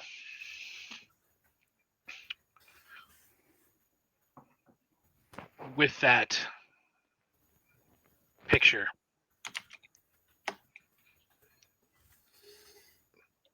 in your phone now, what are you doing? I think the only one that I would take this to just yet, it would be Michael. And say, okay, I know that we were just talking about my whole dream that woke me up early, yada, yada, yada. But some of my SEPTA buddies were down there fucking around again and brought me this. And I would explain the differences in my dream versus the painting. And, being that Michael has been such a pillar of taking care of me and leading me in the right direction, I would hope that together Michael can give me some guidance.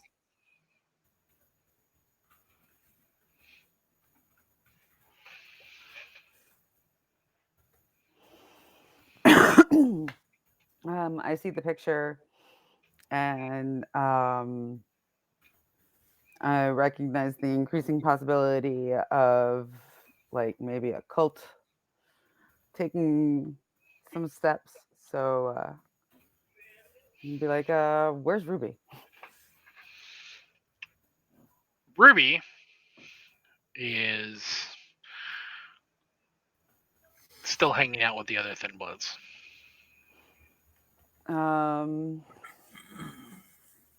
Yeah, when we get back to the apartment tonight, I definitely want to chat with her.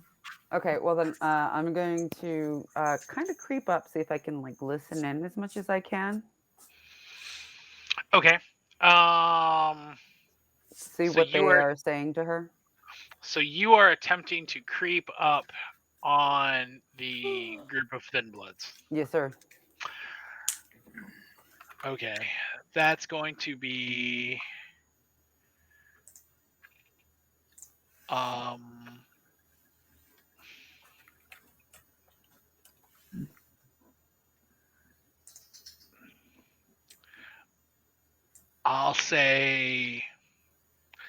we'll say your dex and streetwise. So 2, 3, so 4 and 1. I will tell you that given that you are attempting to creep in your own club while you are well known to a group of people who know you exceptionally, you know who you are, this is going to require a decent number of successes. I don't know, just like Critical hit. I'm sure Okay. I know a corner in which in the club where I can be like. Okay, so are you okay? Mm. Do you want to re-roll? Okay. How many can I do? 3. You can do Okay, here we go. Ooh. So, as you sneak up, you don't catch much of the conversation. But the one thing that you do hear, Michael, is the librarian smiling as she reaches across the bar and squeezes Ruby's hand and says, I am so glad that you've accepted the invitation to at least check out the Cinder Institute.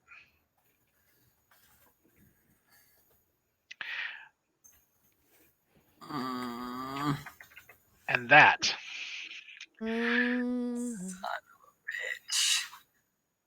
is where our session ends. I want to check out the Cinder Institute. We're all going undercover.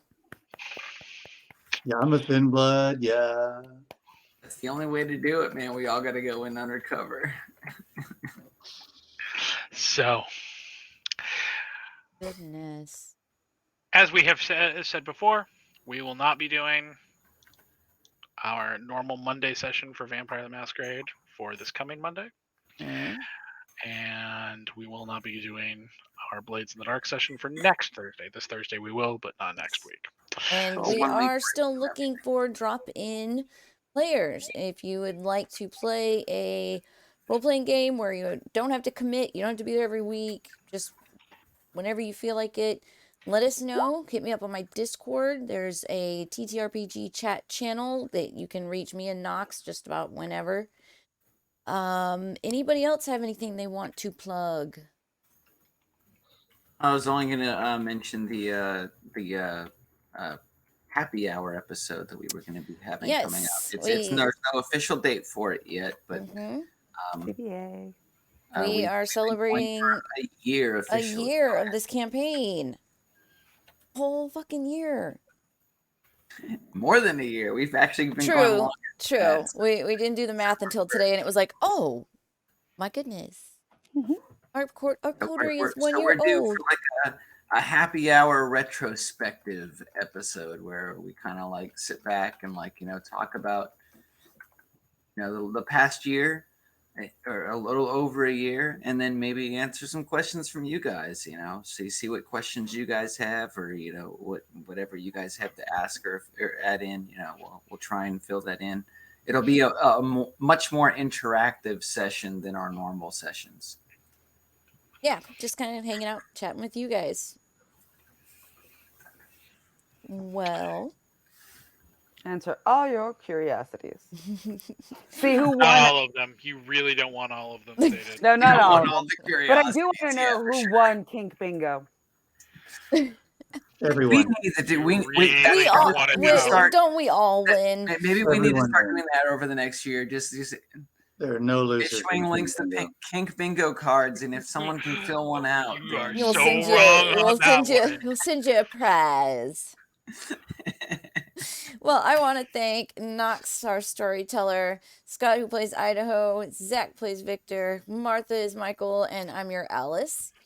Thank you for being here with us tonight, and we will see you. Some of us will see you on Thursday, 5:30 p.m. Central Standard Time. I'm going to raid you guys over to another great friend with some great Vampire the Masquerade content. So please hang on. We'll get you right over there. Bye. Bye.